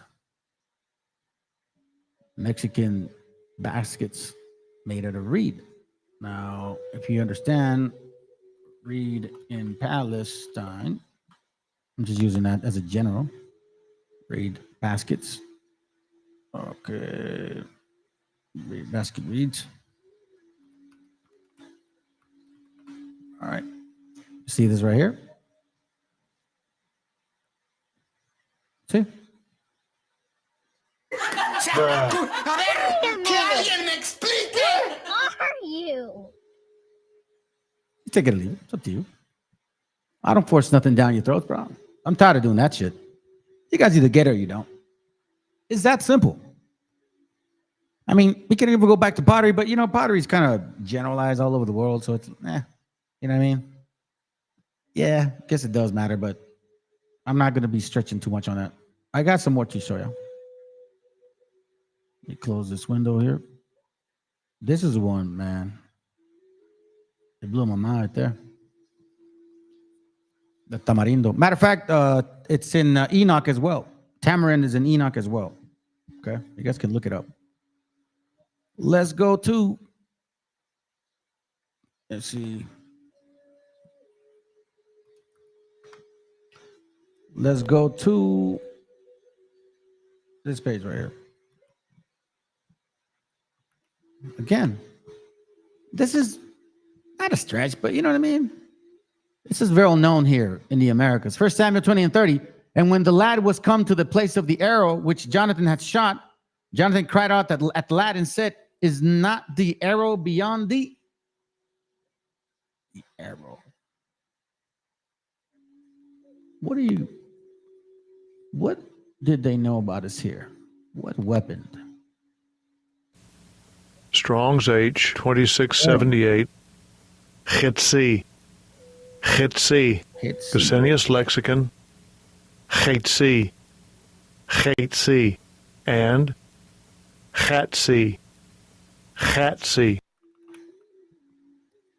No different.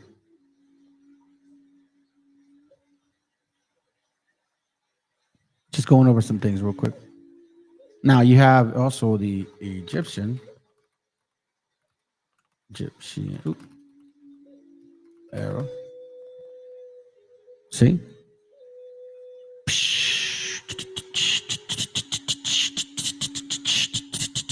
Then again, you know, arrows are used everywhere too. It's kind of a stretch. Not really. We all know that I've done a lot of these class. Well, actually, you guys can see the class that I did on smallpox. I don't got to touch too much on that. That's in Deuteronomy 28. We all know that. Now, one thing that you guys don't understand is it only happened to you guys here. No black person or white person can say that it happened to them. Did they bring it? Yes, they did. Did it come from Africa? Yes, it did. Smallpox came from Africa. Frenchpox came from Northern Europe, you know, the gringos. So the blacks brought smallpox, the whites brought Frenchpox. Same shit. No hard feelings. But payback's a bitch. Deuteronomy 28:27, it says, and thy carcasses, and the Lord shall smite thee with the bots of Egypt, with the emeralds and with the scab and with the itch, whereof thou cannot be healed. Now, we've seen this before, and we know this, right? Yeah. But this is what's very striking to me, because only this happened to Yah. Nobody else. Okay? Isaiah. Come on, spell it right, bro. Isaiah 6. Check this out. One thing we know is that they decimated the majority of our gente, and there was only one, They said that 90% of the people were destroyed, correct? Through smallpox and a bunch of other things. Okay. Isaiah 6:11, it says, and then said I, Lord, how long? And he answered, until the cities be wasted without inhabitants, and the houses without man, and the land be utterly desolate. And the Lord have removed men far away, and there'll be a great forsaken in the midst of the land. But yet in it shall be a tenth, and it shall return. So see, there are going to be a tenth of us left. And it shall return, and shall be eaten as a teal tree, and as an oak tree, whose substance is in them when they cast out their leaves. So the holy seed shall be as the substance thereof. So technically here, the way that it's explaining it to you guys is like a stump, the stump of the tree. We are still here. Let's move on. Let's move on. Now, you guys understand too about this right here, right? You guys know about Jeremiah 44? In case you guys forgot. Here we see the kind of malady of the Jews. You see, Judah tends to worship the Queen of Heaven. Okay? And we know that certain people worship the Queen of Heaven. And they have a date for her, December 12th, every year. And a lot of them crawl, supposedly, to ask for forgiveness. Thinking that, you know what I'm saying? That they're going to be helped. Now we know that they make here Jeremiah 44:17. But we will certainly do whatever things goeth forth out of our own mouths, to burn incense unto the Queen of Heaven, and to pour out drink offerings. Sorry. It's right here. And to pour out drink offerings onto her, as we have done so, we and our fathers, and our kings, and our priests in the cities of Judah, in the streets of Jerusalem. You see this? But since we left off to burn incense to the Queen of Heaven, to pour out drink offerings unto her, we have wanted all things and have been consumed by the sword and by famine. And when we burn incense to the Queen of Heaven and poured out drink offerings unto her, we did make her cakes to worship her. Cakes.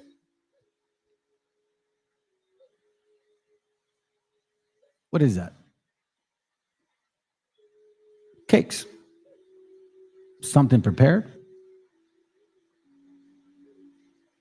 Cakes. So once again, the Queen of Heaven, right? Not a big deal. We've heard this before. In case you guys don't know. Now here Jeremiah warns the people, right, that they're going to face punishment if they don't repent for idolatry and disobedience. Now, what do you guys think Sumarraga? Because he's the one that invented that concept. Juan Diego nothing appeared on his shirt. This is Sumarraga's teachings, the Jesuit. We know that the Queen of Heaven is a big deal in Mexico because supposedly she is the mother of Jesus. And we know that they love making cakes. And we know that in Mexico, in December 12th, they make pasteles, posadas. They make all kinds of things. They gather wood, right? They make cakes to the Reina de los Cielos. Now, the posadas are a big deal in December, in case you don't know. All right? It's prior to Christmas, in case you guys didn't know this. And they make tortas. They make, what do you call them? Sopes. It's like you make it out of masa. They make, I don't know, like quesadillas de masa, you know what I mean? Like they really go out of their way for these traditional things. In case you didn't know that, they do. Now, if we tie this concept to what I believe is why they use it, is because there was this thing called the weeping woman, and we understood that, okay? That there was such thing as a weeping woman. Now, in case you don't know this, that's also in the Bible. 2 Ezra 10 talks about the weeping woman. If you go real quick to 2 Ezra 10:25, it mentions this here. And it came to pass while I was talking with her, behold, her face upon a sudden shine exceedingly, and her countenance glistered. You see that? Bright, white. So that I was afraid of her and mused what it might be. And behold, suddenly she made a great cry, very fearful, so that the earth shook at the noise of the woman. And I looked, and behold, the woman appeared no more unto me, or unto me no more, but there was a city builded. You see this? Verse 27, I looked, and behold, the woman appeared unto me no more, but there was a city builded, and a large place showed itself from the foundations. Then I was afraid and cried with a loud voice and said, so now let's skip real quick. Verse 41, thou sawest the woman mourning, and thou beginnest to comfort her. But now seest thou the likeness of a woman no more, but there appeared unto thee a city builded. Whereas she told thee of the death of her son, this is a solution. This woman whom thou sawest is Zion. And whereas she said unto thee, even she whom thou seest is the city builded, Zion. Okay, now you're thinking, okay, well, what? Check this out. Check this out. Let me close this real quick. Let me close this too. So let's go to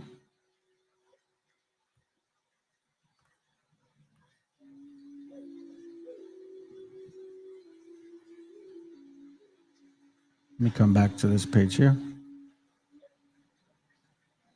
We're going to go into this book right here. Hold on. Is it this one? Hold on a second, family. Is it this one? Yeah, it is. Yeah, I'm sorry. It is. All right, my bad. Let's see. Go now. Where are you? Hold on a second. Come on, man. What's going on? See something. I don't know what the hell's going on here. It's in here. Oh, I know why.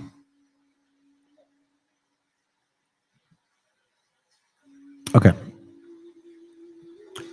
This right here is an interesting book. And I had showed this before to you guys.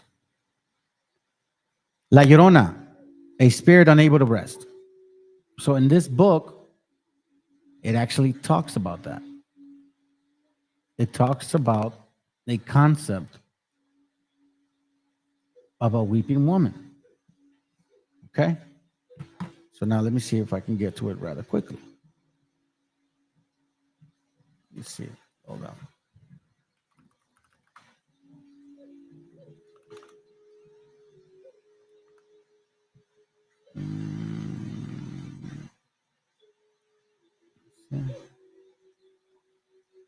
Give me a second.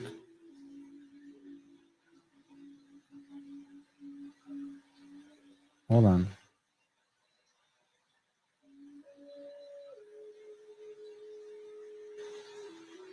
Yeah, it goes right here. Here it goes right here, family. It's on page 13. Let me see if I can maximize it. There it goes. Oh, great.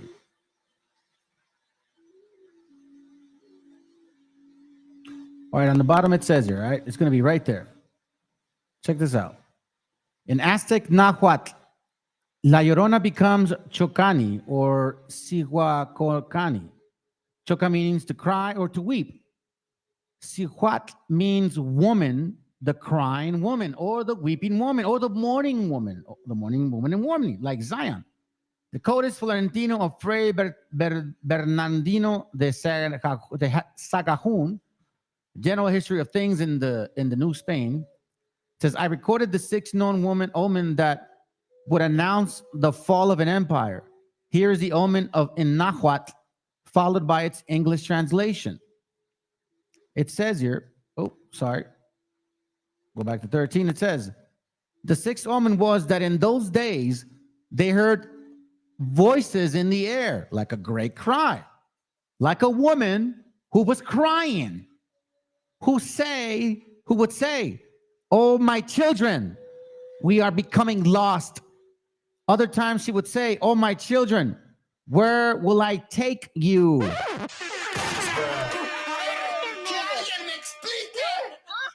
This isn't a stretch by any means. Here we see Ezra saw the same thing. A weeping woman crying for Zion. And in our tradition, this weeping woman was the land.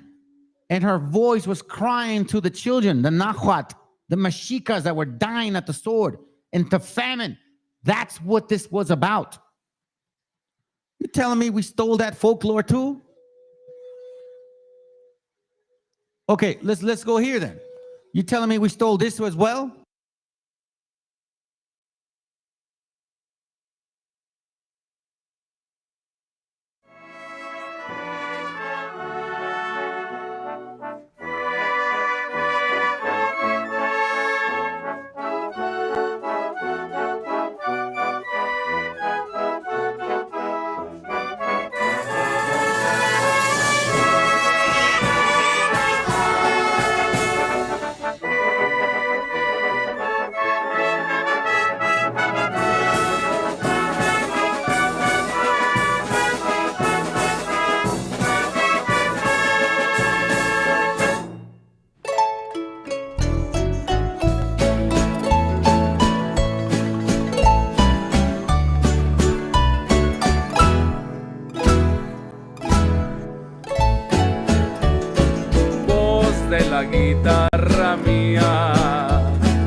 aquí, que digan que estoy dormido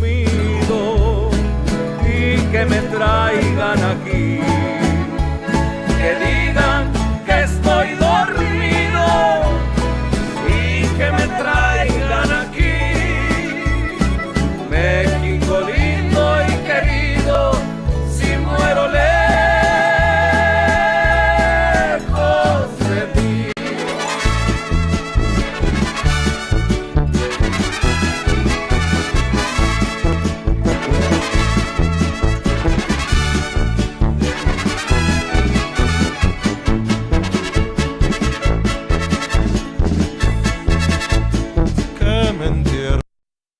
All right, so that's part of it. Hold on a second. That's just the beginning. Okay, so then we have these things called salterios. So in case you guys don't know, these are in the Bible. So what are you saying, Wobbles? We stole this shit from you too? Really?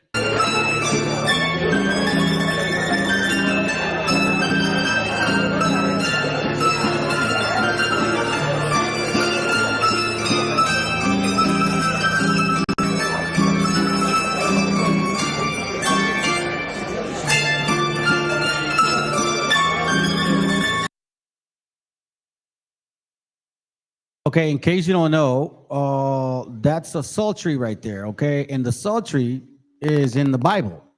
That's the instrument that they're using right there, okay? You see that right there? You see that right there? That's the instrument they're using right there. That's the psaltery in the Bible. You see what I'm saying? This is a historical, this is like real shit right here.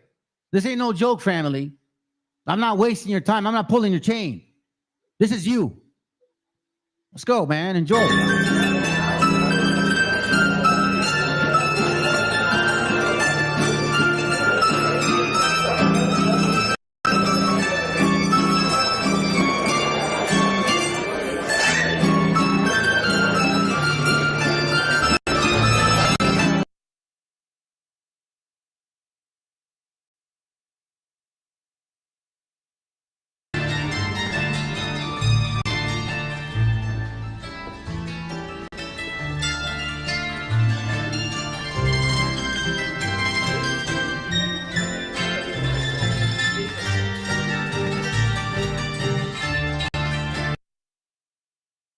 Make that make sense? You telling me that we stole that shit too? If this information bores you, you don't belong in this channel. Straight up. If this information bores you, you don't belong in this channel. Matter of fact, you should be loving this shit right here. You may not be much to y'all strangers, but this is a big deal. I'm revealing some real deep knowledge in regards to who you are according to the Bible. Let me kind of seal it off a little bit before I move on to a kind of different topic. Still in line with this, but this is, I wanted to share this first to you guys because this is why they want your heritage. This is in the Message translation. Psalm 68:7 says, when God took the lead with your people, when you marched out into the wild, earth shook, sky broke out in a sweat. God was on the march. Even Sinai trembled at the sight of God on the move, at the sight of Israel's God. You pour out rain in buckets, oh God. Thorn and cactus became an oasis for your people to camp and enjoy.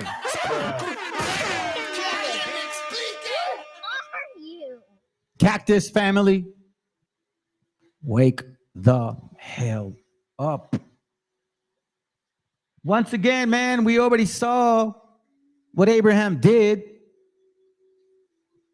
This is why, here, let me close this. This is why, close this too. Sorry. This is why,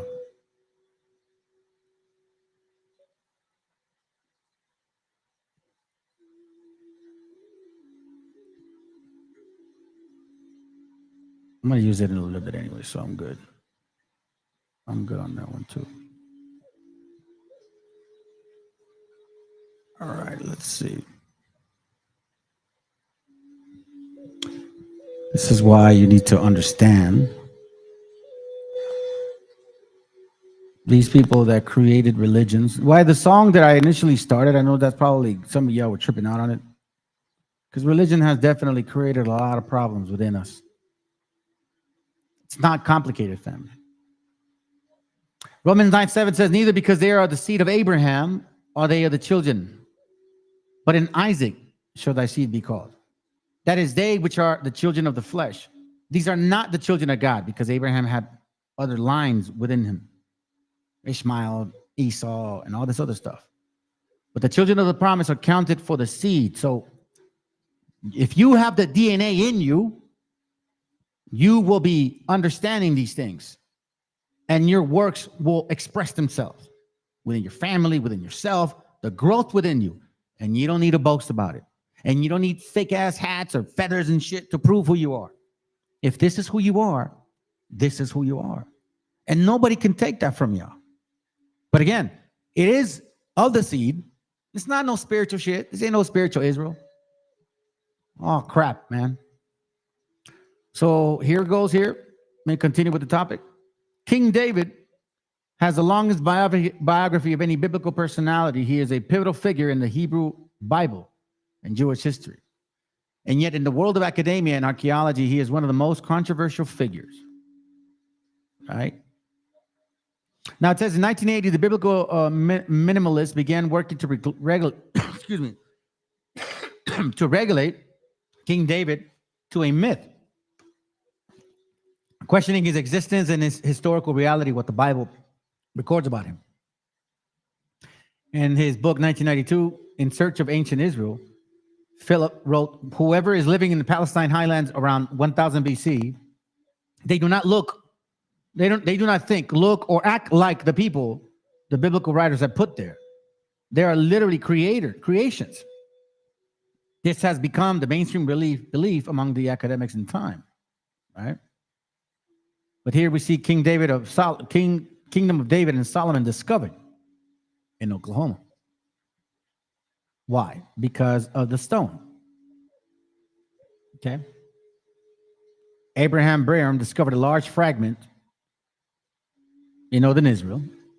Subsequent excavation of the following revealed two more fragments. When archaeologists put the pieces together, they revealed an extraordinary message. It stunned the world and sent an earthquake throughout the archaeological community. The inscription was made by King Hazael of Syria in the mid-9th century BC. Hazael had recently led his Aramean forces into the battle against the allied of Jehoram, king of Israel, and Ahaziah, king of Judah.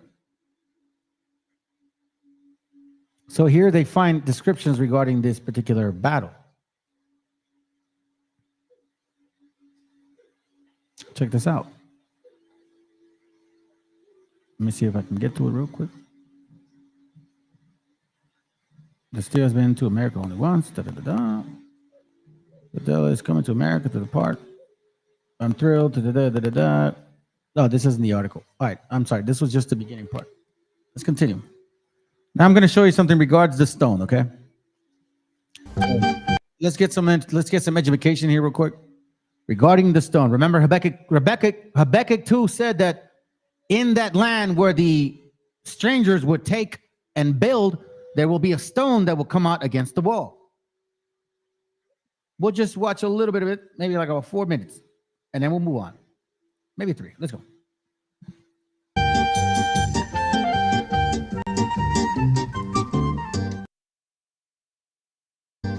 I want to jump into one other slide presentation that I have here on some ancient Hebrew inscriptions. Okay, we've talked about the ancient Hebrew alphabet. Now you're going to see some actual scripts that have been discovered in archaeology over the years with some of these as examples. I divide Hebrew up into 4 time frames. Early Hebrew, which is the pictographic, the Middle Hebrew, which is what most people call Paleo-Hebrew, late Hebrew, they started using the Aramaic script, and then modern Hebrew, which is very similar to the late Hebrew, but slightly different. This was found in the Saudi Arabian Peninsula, Sarabit el Kadim, I believe it's called. Some of you might have heard of it. If you go on the home page of my website, I've got a clip from YouTube from the Naked Archaeologist where he went down and actually looked at these. I mean, it's amazing. What is this right here a picture of? There's the Aleph, exactly. There's a picture of it. This thing, by the way, is 3,500 years old. Man, that just amazes me. This is one's kind of hard to see, but there's the Lamed. It's a shepherd's staff. What does the Hebrew word Aleph, Lamed spell? El. Then this is the letter Mem. Mem is used as a prefix to a word means from. So this is Ma'el, from God. Here's another example of the pictographic script. Okay, this is a Mem and a Tav. What's Mot? Death. Lamed, Bet, probably an Ayin, but it could be a Pei. Not sure. A Lamed and a T. I believe this is Baalt. Mot le Baalt.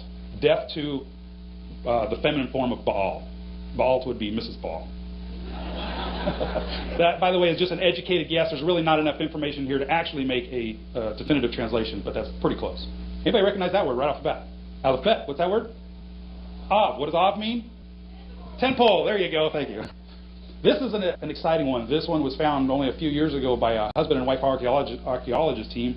They were on the Nile River and they went hiking up along this road and they found this inscription. So this is in Egypt, and it's estimated it was written at around 1800 BC. That's almost 4,000 years ago. This is to date the oldest example of the pictographic script. But it says, and this again is an educated guess, Rav, which is many, Kum, rise, Veha, which means and the, and then there's something here, I don't know what this word here is. And I can't read the rest of it. A little washed. Ear to the city, a rough guess of what it means. Scholars are saying that the oldest Hebrew goes back 2,000 years or 3,000 years. And then a few years later, now we found out it's 2,500 years. Oh, now we found out it's 2,800 years. You see, I believe Hebrew was the script used before the flood. I believe it goes all the way back to the beginning. And I think one day we might be able to prove it. This is some examples of the Middle Semitic script, or Paleo-Hebrew. This is the Tel Dan inscription. This one's kind of cool. How many of you have heard it said that there is nothing found in the archaeological record that supports the biblical text? How many of you have heard that? A few. There has never been one archaeological evidence found that proves anything in the Bible. I've heard it before, and it's flat wrong. And here's one example. This right here says, Melech Yisrael, King of Israel. Guess what it says right above it? Beit David, House of David. On 2 lines, we have the King of Israel and the House of David. That's exciting. This is an image of the Samaritan Pentateuch. The Samaritans are a group of people in Israel who never left the land. They stayed there. But their Torah scrolls that they use today still use the Middle Semitic script, the Paleo-Hebrew. Their version, by the way, is very different from our Tanakh. I just find it interesting they're still using Paleo-Hebrew. This is what's called the Temple Ostraca. And you'll see right here, Le Beit Yahweh, to the house of Yahweh. This is actually a receipt for a donation of 3 shekels to the temple of Yahweh, to the house of Yahweh. This, by the way, is the inscription that caused me to start learning Paleo-Hebrew, because I was learning Hebrew like everybody else. I went to a synagogue with a friend of mine, learned the Aleph Bet, and I started learning Hebrew that way. Picked up some books. Then I saw a newspaper clipping in my local paper with a picture of this, and they said that's a Hebrew script. That don't look like Hebrew. That's not the Hebrew I'm learning. I want to know what this is. So that's how I got started in all of this. How many of you heard that the Dead Sea Scrolls are all written in the modern Hebrew script, or the Aramaic script? Most of the Dead Sea Scrolls are written in the Aramaic script, but some of them are still being written in the Paleo-Hebrew.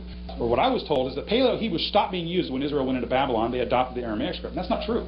It is for the most part, but they still use the Paleo-Hebrew even while they were in captivity, and some of the Dead Sea Scrolls written between 100 BC and 70 AD are still being written in the Paleo-Hebrew. This is a Greek fragment from the Septuagint, a very, very old fragment of the Greek Septuagint. The Greek Septuagint is a 2,000-year-old Greek translation of the Tanakh, okay, without going into too many details. And it's written in Greek. But right here in that little box, guess what that is? Yahweh written in Paleo-Hebrew.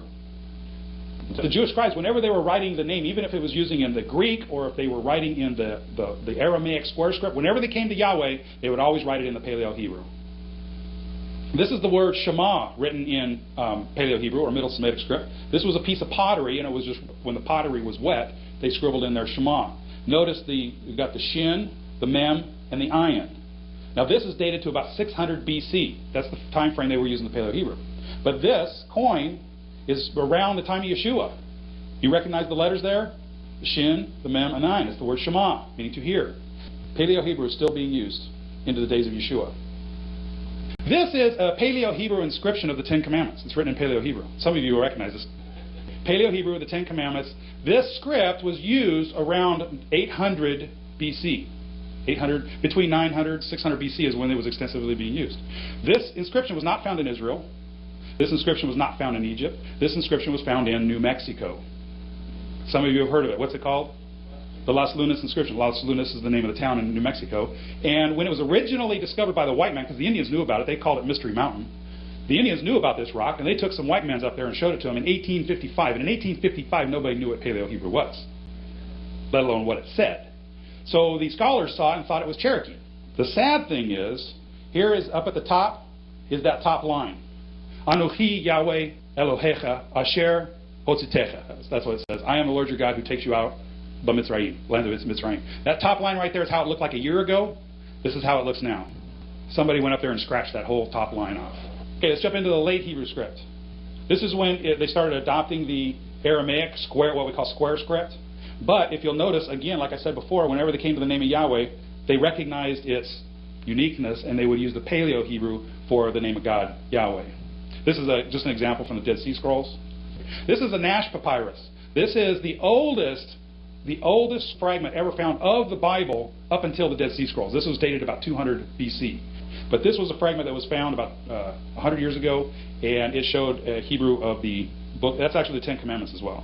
The modern Hebrew script, if you open up a Hebrew Bible today, you go to the Bible bookstore, this is what you're going to see, something very similar to this. With the Nakud, the vowel pointings in there.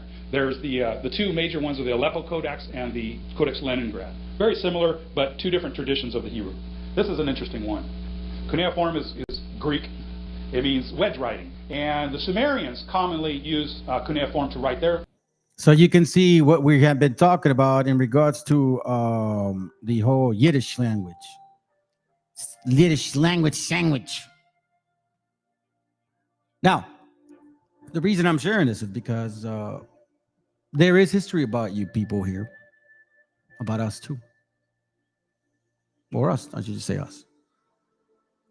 From what I understand, thank you, brother, the native tradition here, there is a understanding of it. And I read some books on it, and brother provided this for me too, so let me read it. In the old stories, the Creator had made man from the dust of the earth. Okay, this is a Native American tradition. By shaping the clay and breathed life into him. This is why the Muskegon name for God is Hasakev Muvsi, the giver of breath.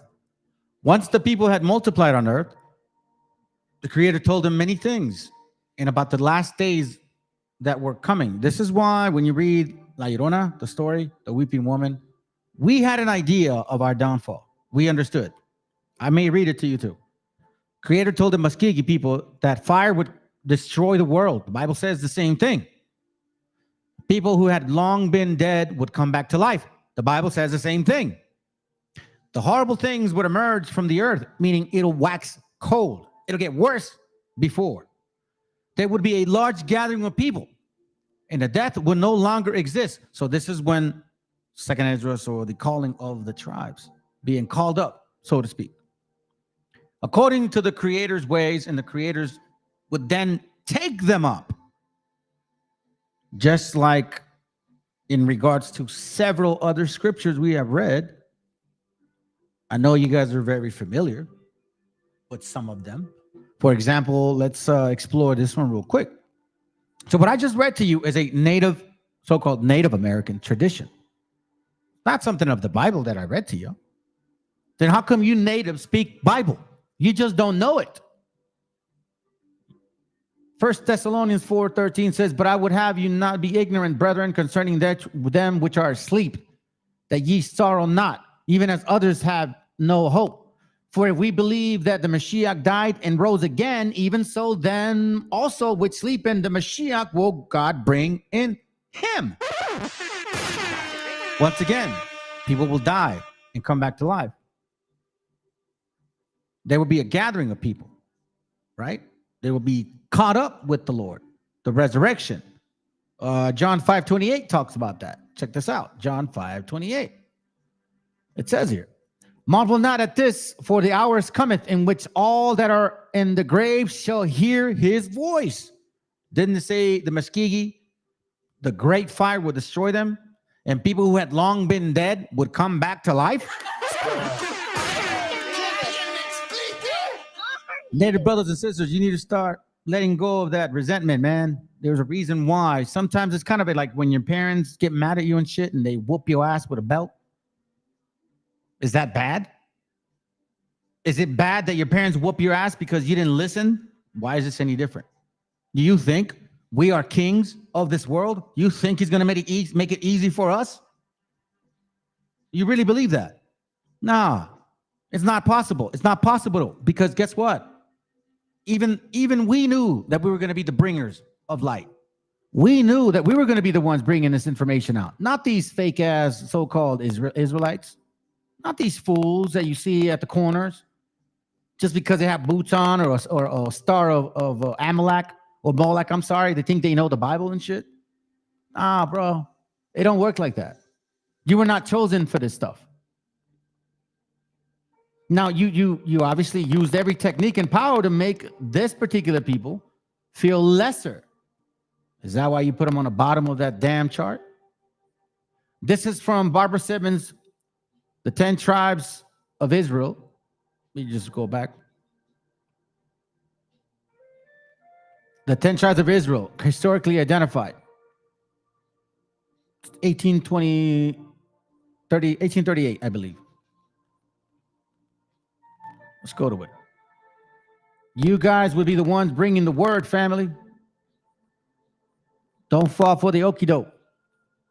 Page 63. Pay attention. It says, God promised to Jeremiah. Didn't Jeremiah preach to Judah? Jeremiah preached to Judah. Judah loves the Queen of Heaven. It says, God's promise to Jeremiah, thou shalt be as my mouth was known to the Mexicans. Since the newly elected king of Mexico, in a prayer of thanksgiving to Tezcatlipoca, there emphatically says of kings in general, they are thine instrument and thine image to govern thine kingdom. Thou being in them and speaking from their mouth, and they declaring thy word.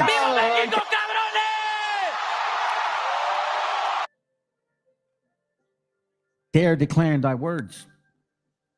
All over this book, you see traditions, customs, just like the Bible. I don't know why you're mad at the belt. Your asses should be mad at yourselves for not listening. We were given these understandings. We chose not to follow them. Why do you think we had tribes that turned against certain people that were keeping these ways? Because they didn't want to listen. Rebellious as hell. Those are the ones that turned their backs on us. Those are the ones that sold their asses out. Just like the brother was saying in the earlier video. Yeah, you did it because you were gripe. You didn't like the system. You know, you had to follow certain ways. You didn't appreciate that shit. Well, you know, that's what ended up happening. Check this, what it says here. The natives of Peru in ancient times allowed their hair to grow long like the Nazarites. Wait a minute. For real, huh? With the exception of the class called Orizones and those who are yet unconquered, where at the present day their hair with this fashion, that this was the dress and custom of the Hebrews, is evident as well from their histories as from their ancient paintings, which represent them habited in this apparel and this kind of dress and sandals worn by the apostles. Wobbles, there's absolutely no history that you ever used sandals. Shut the hell up. Hit the link if you want to prove me wrong.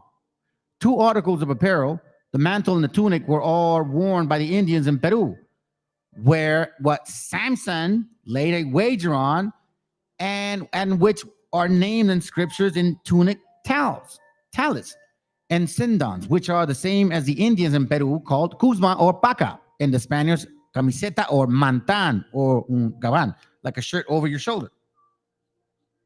See what I'm saying? The same fashion. The same fashion. I'm not pulling your chain, my brothers. or sisters, my beloved. Look, Numbers 15:38. We just saw it. Both nations, Hebrews and Mexicans, were most punctual.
This is not something that was taught somewhere else. This is my DNA. This is what I know because this is me. And this is you. I'm not no agent. I didn't go to no school and oh my God, in secret I'm learning. All of this is spiritual because the Most High woke me up. I didn't pay some damn FBI. Oh man, hey, make my DNA perfect so I could, people can believe me. Matter of fact, if my whole intent was to do that, I would have been charging people money. That's not what it's about, man. It's mad love, bro. Oh, it's the mic? Mic check, mic check. Is it working or no? I think it's working now, right?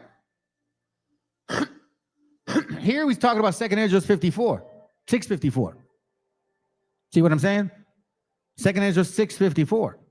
But let's stick to the point. We're not going to get away from this, man. The fear towards God. This is why our gente is the way we are, man. The Meshiach is in your DNA, my beloved. You Taino brothers from the islands, the Meshiach is in your DNA. We were one nation, one tribe, man. Well, I mean, multiple tribes, but you know what I'm saying? One people. Many of the Mexican paintings would seem to imply that the Mexicans were acquainted with the various books of the Old Testament.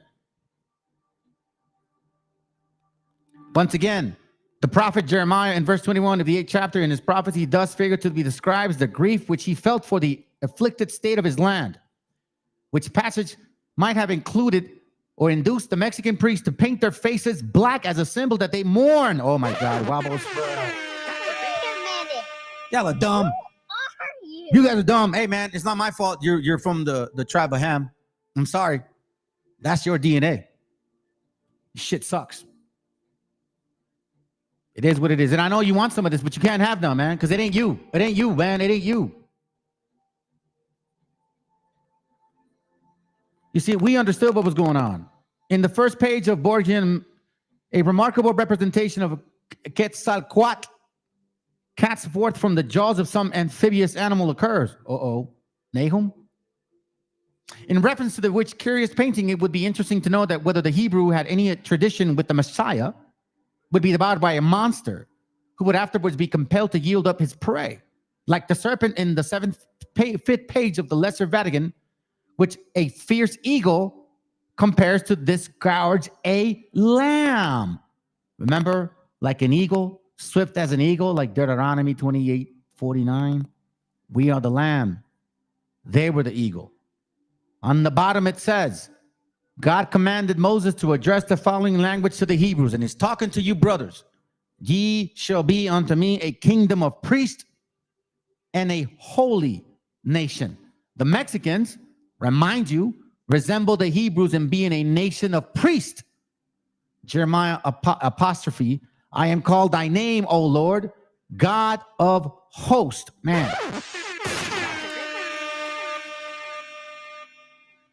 Then it says here, we here only wish to refer the 36th page of the present work, Antiquities of Mexico, in order to point out the probability that God's promise to Jeremiah, which he taught Judah, by the way, thou shalt be as my mouth, was known to the Mexicans, the Mexicas, the Meshiachas, the anointed, since the newly elected king of Mexico was in a prayer. We see it here.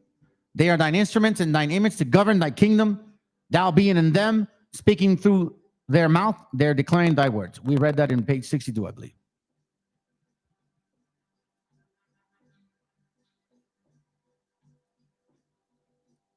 Check this out. This is from a book I got, A Study in Hebrew and Indian Languages. I've never shared this to you guys. I got another one that I have, hard copy. It's actually called The Nexus, Spoken Language. You cannot find that book anywhere, by the way. Here it says, Study in Hebrew and Indian Languages. You guys can check out this book. It has a lot of similarities, comparables in regards to words. Mentions good references to Bancroft, Drake, regarding the Aboriginal race of North America. Wobbles, you may want to read that book because it doesn't say anything about woolly hair. Stupid asses.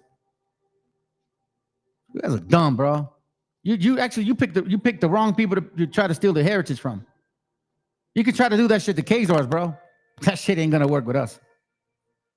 Anyways, we see here, Karuk in Indian speech means up. Yuruk in Indian speech means down, right? In Hebrew, pe in Hebrew means mouth. Po in Hebrew means here, right? So we see the similarity. Sholutek. And then in Hebrew is Sholi. So here in India is Karuk. And in Hebrew is, I guess, yeah, here, we'll start here. I guess start here. Pe pu karuk. In Indian is Sholultek, Sholi, Shalas. Shalka, Hebrew is Shal. In Indian is Yucatan. In Hebrew is Ukkatan or Yuktan or Joktan, like the son of Arphaxad. Balaam, we know that word here. In Hebrew is Balaam. Indian, Toshiki or Monshani. In Indian is Katun. The Mexican and some other ancient Americans reckon time by cycles or periods of 52 years each, or like 52 weeks. Hebrew is Katan, are Hebrew words that mean small or little. Sakbi, Sakal in Hebrew. Shaka in Indian. Shakili in Hebrew. Shak or Sha'ak or Shaka in Hebrew. Heliniwis or Olam. Maya in Indian. Mayim in Hebrew. Baali, Baalo in Hebrew. Baal in Indian. Shirimaya in Hebrew. Shir in Hebrew means sing. Which is funny. This right here, Shirimaya, it's like Jeremiah or Shirayahu or Yahoo. Anyways, let me not use Yah. Indian is Aki, like, yo, Ak. What's up, Ak? Pass me the cheese, Ak. It's in Hebrew and it's in Indian. Chiapanex, like Chiapanese. Chai, to live. Melek in Hebrew. Malamutes in Indian. Shaman in Indian. Shaman in Hebrew. Tisi or Tisai, Tisur in Hebrew. Ulik, Elik. Satanas in Indian. Satan or Shatan in Hebrew. Ishk in Indian is father, or Ishi in Hebrew is husband. Molon is head. Moloch is the god of the Ammonites. Machamanoto is the Miami name for the devil. And Mashamuneto is the Shawnee name for the same evil being. In Hebrew, it's Masha, to blot out. And so on. Abba Macho, Mashi, no, what's up? Yahweh, Yahweh was the Tuscarora Indian name for God. Yahweh, Nehuah. Yahweh is what they call it. Yah, or in Hebrew, it's the same thing. There's a lot of shit in here, family. A beautiful book, man. Here is what I mean by how important it is to know who you are according to the Bible. I'm almost done. This is from Tratado Único Singular de Origen de los Indios de Perú. Check this out, family. Section 23 says this. Considero también aquel lugar del Evangelio de San Mateo, capítulo 15, número 24. It's talking about Matthew 15:24. Donde nuestro Salvador, the Meshiach, pidiéndole favor a aquella cananea, the Canaanite woman that's asking him to help, the Gentile Canaanite woman, le respondió que su venida, meaning the Messiah, simply came a este mundo, había sido primeramente a restaurar las ovejas que habían perecido del pueblo de Israel. Y el mismo Redentor nuestro por San Juan en su Evangelio, capítulo 10, 16, dice que tiene otras ovejas que no son de aquella manada que asistían en Jerusalén y en Judea, y que le convenía traerlas de las partes que estaban esparzadas para que oyesen su voz y de todo se hiciese un rebaño, one stick, y todas las gobernanzas un pastor. He would rule. Estos son las ovejas que en el novísimo tiempo se ha traído Dios al abrigo y regazo de la Santa Iglesia, como dice arriba con el capítulo 4 de Deuteronomio, desde el número 27. Scattered us across all nations. Estos americanos son los que estaban esparcidos por toda la tierra, semilla de las tribus a quienes escribió nuestro patrón Santiago en su epístola canónica en el principio diciendo, en latín, esta es la gente que estaba apartada de quien dijo el apóstol San Pablo en el apóstol 2 de Tesalónica, capítulo 2, número 4. So here we see what was really the story. In case you guys don't know, and I know that there's Christians here that aren't going to believe it, which is totally fine. I don't give a shit. And a lot of you guys believe that the Messiah died for everybody. And that, you know what I mean? He's cool with you sinning and shit. Like, he's totally fine with it. You know what I mean? That, no problem. You know what I mean? He'll forgive me. No. It doesn't work like that. You see, there's a reason why these kingdoms split. There's a reason why these kingdoms split. Okay? And when these kingdoms split, it was for a reason. Because they were together at one point. Right? Okay. So, the Meshiach, when he came back, if he believed that he did, he picked 12 apostles. None of them were of any other tribe but of the so-called southern tribe. Now, he didn't ask him to go wake up the lost sheep of the house of Israel. Matter of fact, he didn't even ask him to go teach the Gentiles. He never wanted them to. For one, they were biased.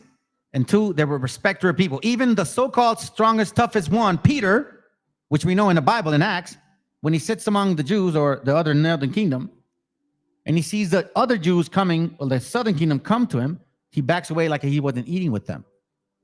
That's a respecter of person. Paul didn't do that. He didn't give a rat's ass who you were. If you broke the law, he'd kill you.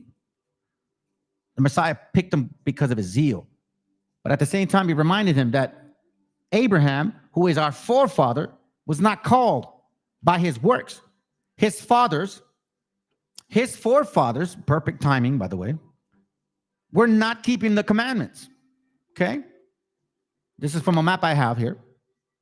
And if you look, I wish you would have done a better job on it.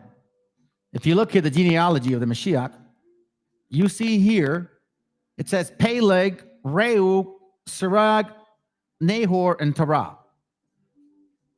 The dispersion of the nations was in Peleg's time. From Reu through Terah, 1, 2, 3, 4, they were in idolatry, worshiping other gods in the Ur of the Chaldees, Zoroastrianism, Buddhism, whatever that shit was. Okay? Those are facts. So when Abraham was born from Terah, he wasn't born circumcised in 8 days.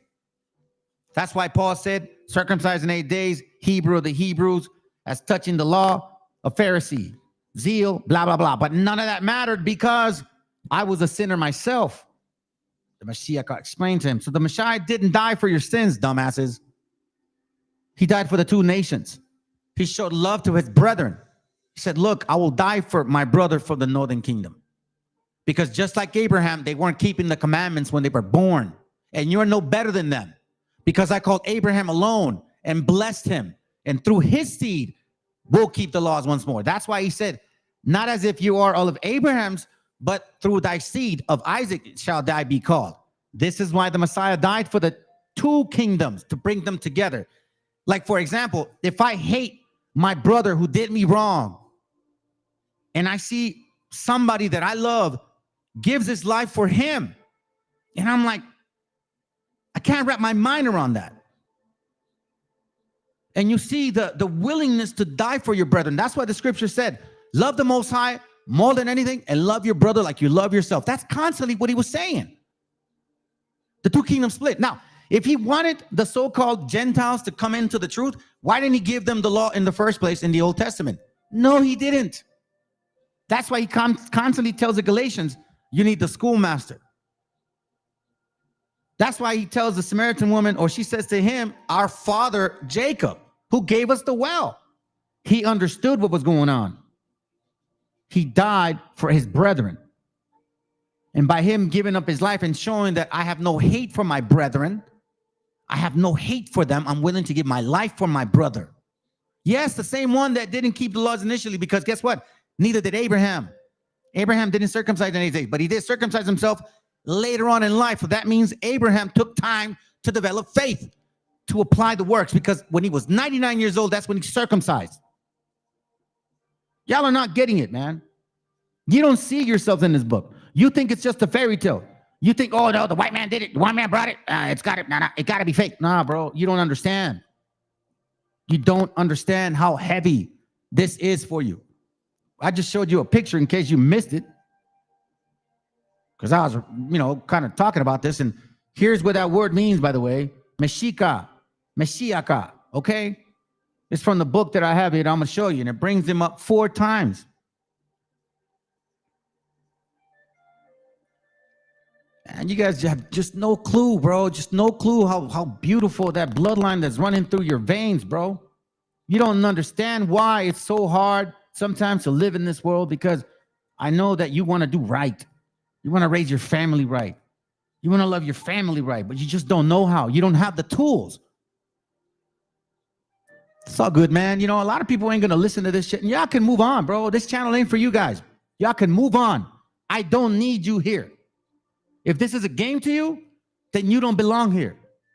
The word of the Meshiach in the original, Aramaic is biblical. It's a detailed biblical and historical account of the original message preached by Yeshu, which is not correct.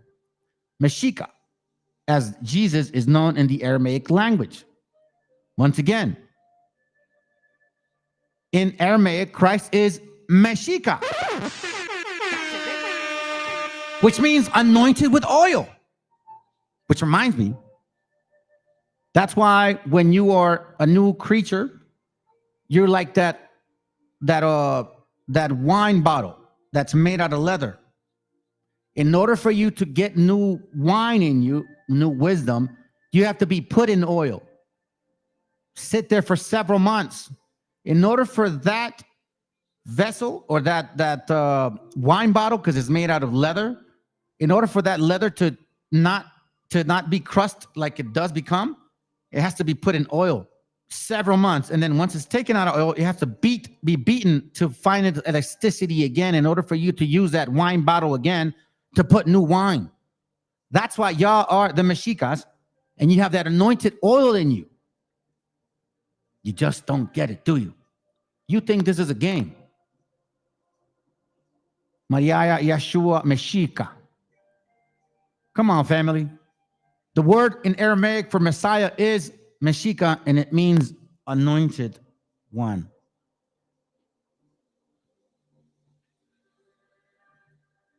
Look, I'm not even the only one saying it, bro. Listen to her.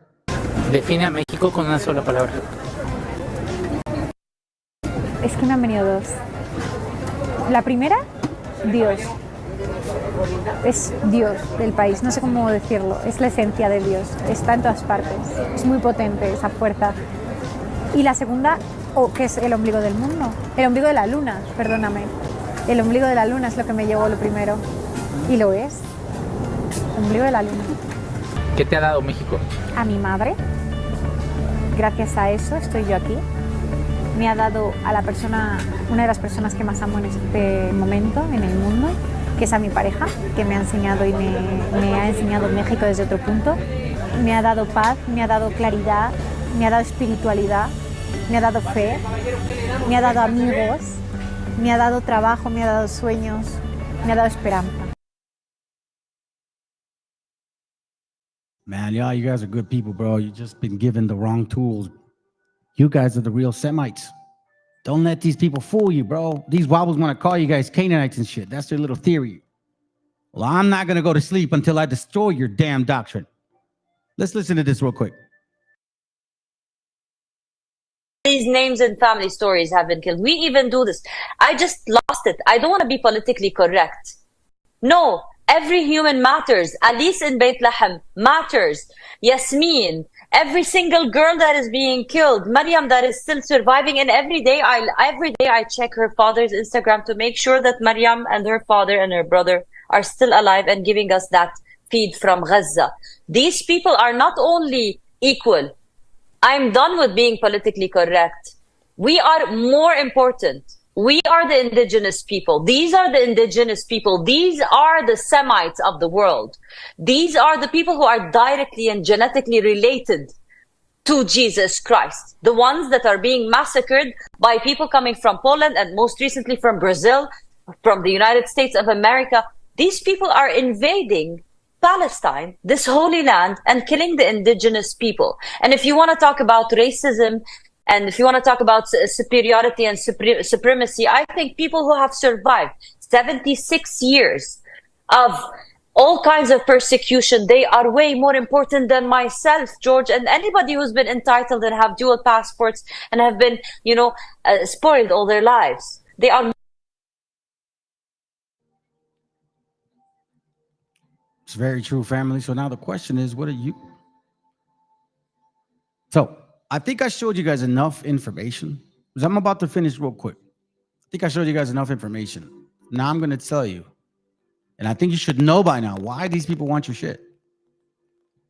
I know you probably think it's not valuable enough, but it is. And I'm telling you, they're going to come hard at you, man. What was a slave ship? They're already doing it, family. They're already using propaganda media, the boulets, the black nobility, these fucking damn, what do you call them? Kabbalah worshiping demons and shit.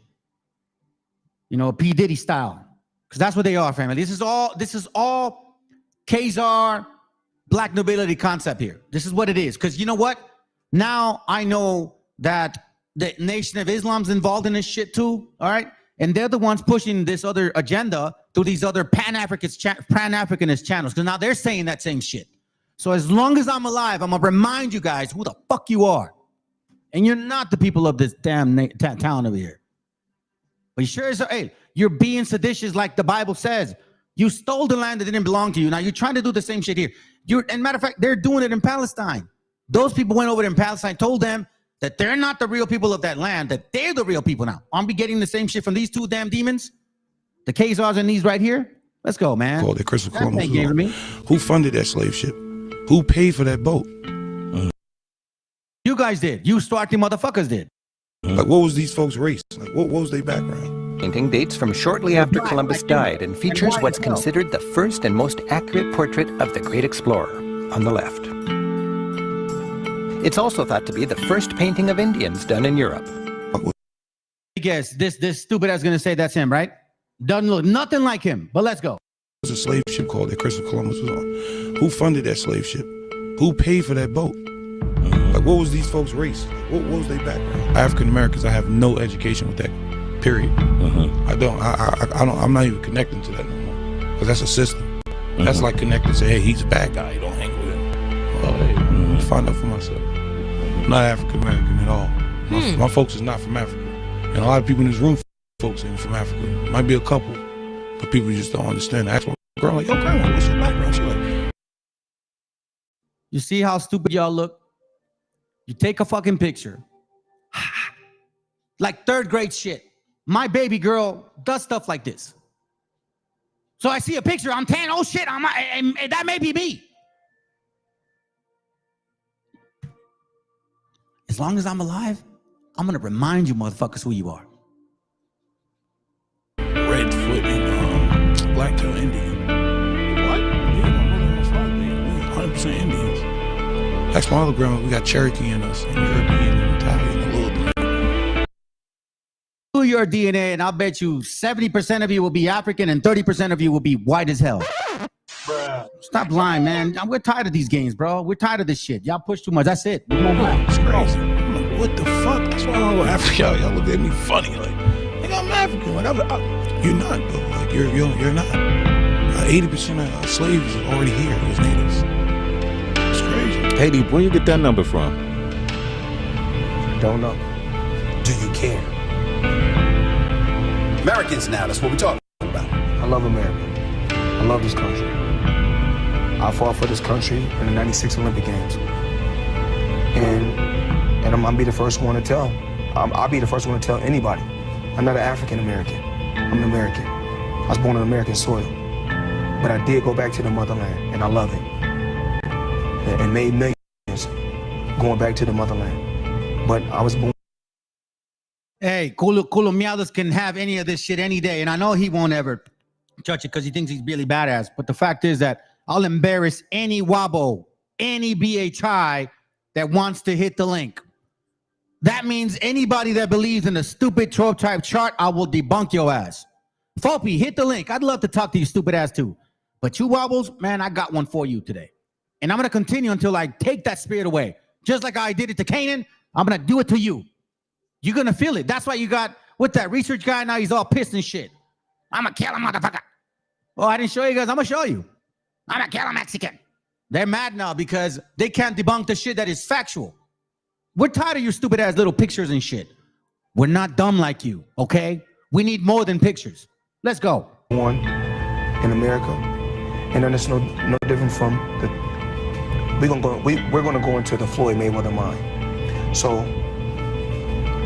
when the Europeans came to the Native Americans, well, they like to call them the Native Americans, but the Indians' land. We don't call them European Americans. So I don't want to be called an African American. I'm an American. My grandmother was part Choctaw Indian, part black. She hated everybody. And she taught all of her children and grandchildren to be racist, to hate. Hey, Wobbles, stop being stupid. You cannot use the Bible and then go and say some dumb shit like that. If you say, my mama was Native, well, guess what? It's of the seed of the father, you dumbass. So if she was, which I believe she could have been because of the parte sequitur ventrum that black and white people passed, by the way. Don't get away from that shit, waka waka. It was you guys that passed these laws. And you took our women and raped them. If they were somehow through that line, fine. But your daddy was still black, meaning he was an African. So you will always be an African. You will never be a native. If your father wasn't a native, you will never be a native. Do you understand that? And you cannot use pictures. Show me the books that says y'all had woolly hair here. Don't go by copper color. They were black.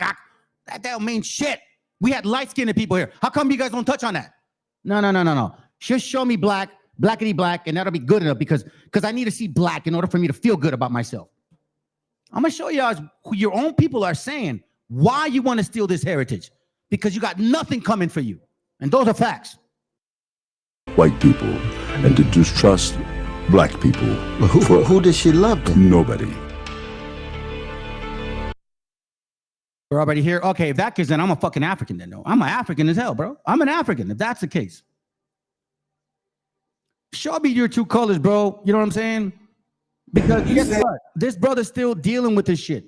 This brother right here, he's still dealing with this right here. Right here. Stop. I don't want to hear your shit no more. This brother's still dealing with this. And it started all because of this. You see, I thought white people were like just horrible and shit. You know what I'm saying? I honestly thought that, oh man, nah, bro. Nah. You so-called African Americans, y'all take the cake.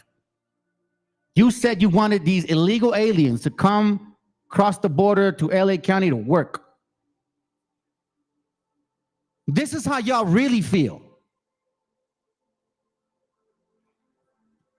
Let's go. As long as I'm alive, I'm going to rip that spirit from you. Let's go. That you wanted these illegal aliens who coming across the border to come to LA County to work. Has opened the border. 8 million illegal aliens. We get the factories and everything blown up every day. People wonder, this never happened before. Well, we're having all these explosions. My colleagues, want to say anything else? Yeah, no wonder you get along with her. There's no such thing as illegal aliens on stolen land. You understand that? Don't be calling us illegal aliens. You bigot. Now you're bothering a lady. You bigot. Come on, bro. You bigot. You bigot. Calling us illegal aliens. We ain't illegal. You're on stolen land. We're on stolen land. We're indigenous to this land. We're indigenous. We're indigenous to this land. The majority of Mexicans are indigenous. Don't call us illegals. Siding with the oppressors. You're over here siding with the oppressors. I just wanted to also address the comments of someone that said earlier that we are illegal aliens.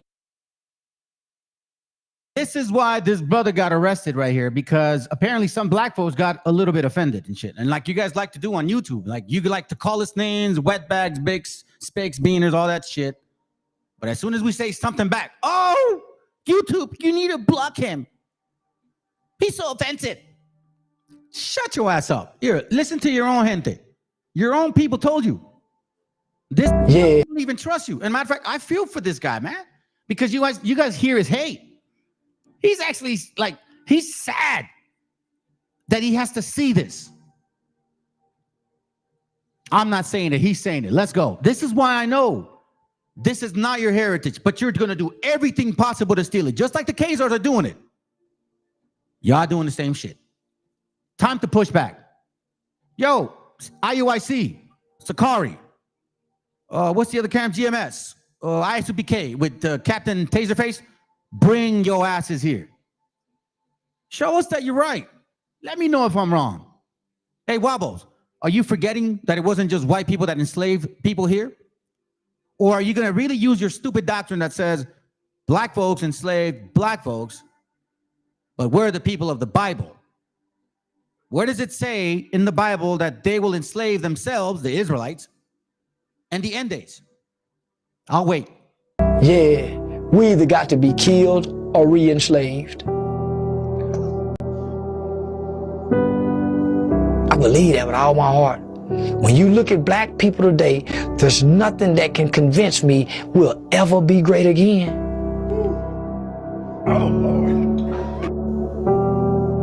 And the actions and the inactions of black people today, I don't see us being great again. I don't see us create no new inventions that'll put us back in the forefront of being creators and inventors. I don't see us being, I can't see it. I can't, with our value system, the things that we value, the things that we,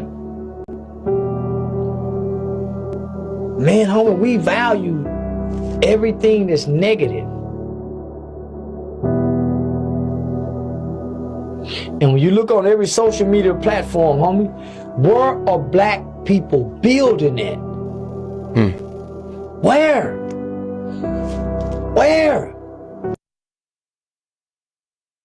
They ain't building shit, but they sure as hell love stealing stuff that's already been built and fought for and sweated for and died for and raped for and hung on trees for, just like y'all. There's no empathy in this channel here. We're done with that shit. Now, I didn't believe this, bro. I didn't believe this, but you know what? Let's hear it. Listen, I am not Haitian. Again, remember, listen to what I'm saying here. You guys are saying you are the natives in this land. You look like people from Africa. I do not understand how you and the Khazars can do this. The Khazars say they're not white people, and they look white. The Bible say they're not Africans, and they look African. Make that make sense to me. You're the only nation of people that are doing this. Let's continue. But I am from the Caribbean. The Haitian immigrants. This is, listen, I'm not, this is you. I'm telling you who you are. Quit trying to steal shit that don't belong to you. I already went through a plethora, a list of things that identify us of who we are, our food, our clothing, our music, our ways, our thinking, our basket weaving, just a lot of different things, right? And the Bible says that the Israelites did the same shit there. Stop it. This ain't yours, bro. This ain't yours. Are indeed eating animals. Let me tell you something about these people. Not only are they harvesting cats for food, but also for witchcraft purposes, voodoo purposes. Understand this. If you don't want to take my word for it, go out there, meet a Haitian, talk to them about it. This is not something they aren't proud of. It's their culture. They eat these animals and they use the blood and bones of these animals for voodoo and witchcraft purposes. This is not a joke. The fact that they are here illegally, Kamala did say she gave them a temporary protection, over 100,000 of them. But here's the thing, for good luck purposes, they will harvest cats. They will use the blood and the bone of these cats. They consume these things because they believe it brings good luck and good juju. This is not a joke. It's a fact. This is their culture. This is what they believe. They will die on a hill on this belief. Like I said, meet a Haitian, talk to them about it. This is not something I'm guessing. This is something I am telling you. I've had conversation with these people. I know of plenty of these people who, in Jamaica, where I am from, they have a great relationship with wrongdoers in Jamaica. These people they trade good, well, not mine, but our Jamaican good ganja for weed, for cocaina, and for pew-pews. And every single move they make, they perform their rituals, which they believe after these rituals, they will not get touched, they will not get caught by the police or by law enforcement, Coast Guard, the military, whatever. They have very well success rate when it comes to traveling by boat across the Jamaican-Haitian border. They do this damn near weekly. Like I said, this is not speculations from me. This is a fact. I am telling you, I know these people. I know what I'm talking about. I could even go into more details of the things they do when it comes to their rituals based off of stories that I've heard from them directly. But due to the sensitivity of TikTok, I'll leave that alone. But understand this, those ducks / geese / dogs / cats, they are going missing. They are eating them. They are harvesting their blood for witchcraft and voodoo purposes. I'm not capping. Do not come on here, white liberals and black liberals. Do not come on here and tell me that I'm capping or I'm talking bullshit or I don't know what I'm saying. This is stuff I personally have spoke with these people about, okay? This is pure knowledge. This is not speculations. And give it time, it will end up on your doorsteps. This is their culture, this is their belief, this is what they do regardless. Fresh out of Haiti, they're not Americanized. They are gonna practice what they know, hands down. And this is something, like I said, they are proud of, okay? So you can locate one of them and talk to them yourself. And if an Americanized Haitian want to get up on under my comments and try to deny any of this, before you do that, talk to your meme and your grandme and your grandpepe, who's been born and raised in Haiti, who know about this stuff, before you come and try to challenge me on anything, okay? I'm spitting facts, point blank, period, no question, okay? And like I always say, Trump that.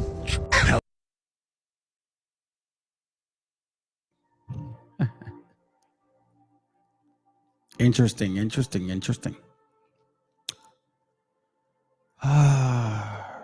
Wobbles. Islam's. Y'all fake bastards. I can't believe you guys really went there with us. Okay, let's go. Let's continue. Elliot, I want you to watch this first clip. To do it that way, then first you have to pay off the Native Americans, whose land we took and whose homes we took and whose people we killed in the millions. No, they got paid. They got paid. We'll have to, and they have land. Oh, really? Mm-hmm. Oh, really? They have land. They have reservations, and they also have economic. Oh, yeah. And would you like to talk to me about reservations and what a wonderful payment that is? Would you like to be on a reservation? Would you be willing to, would all the black people in this country be willing to take a reservation?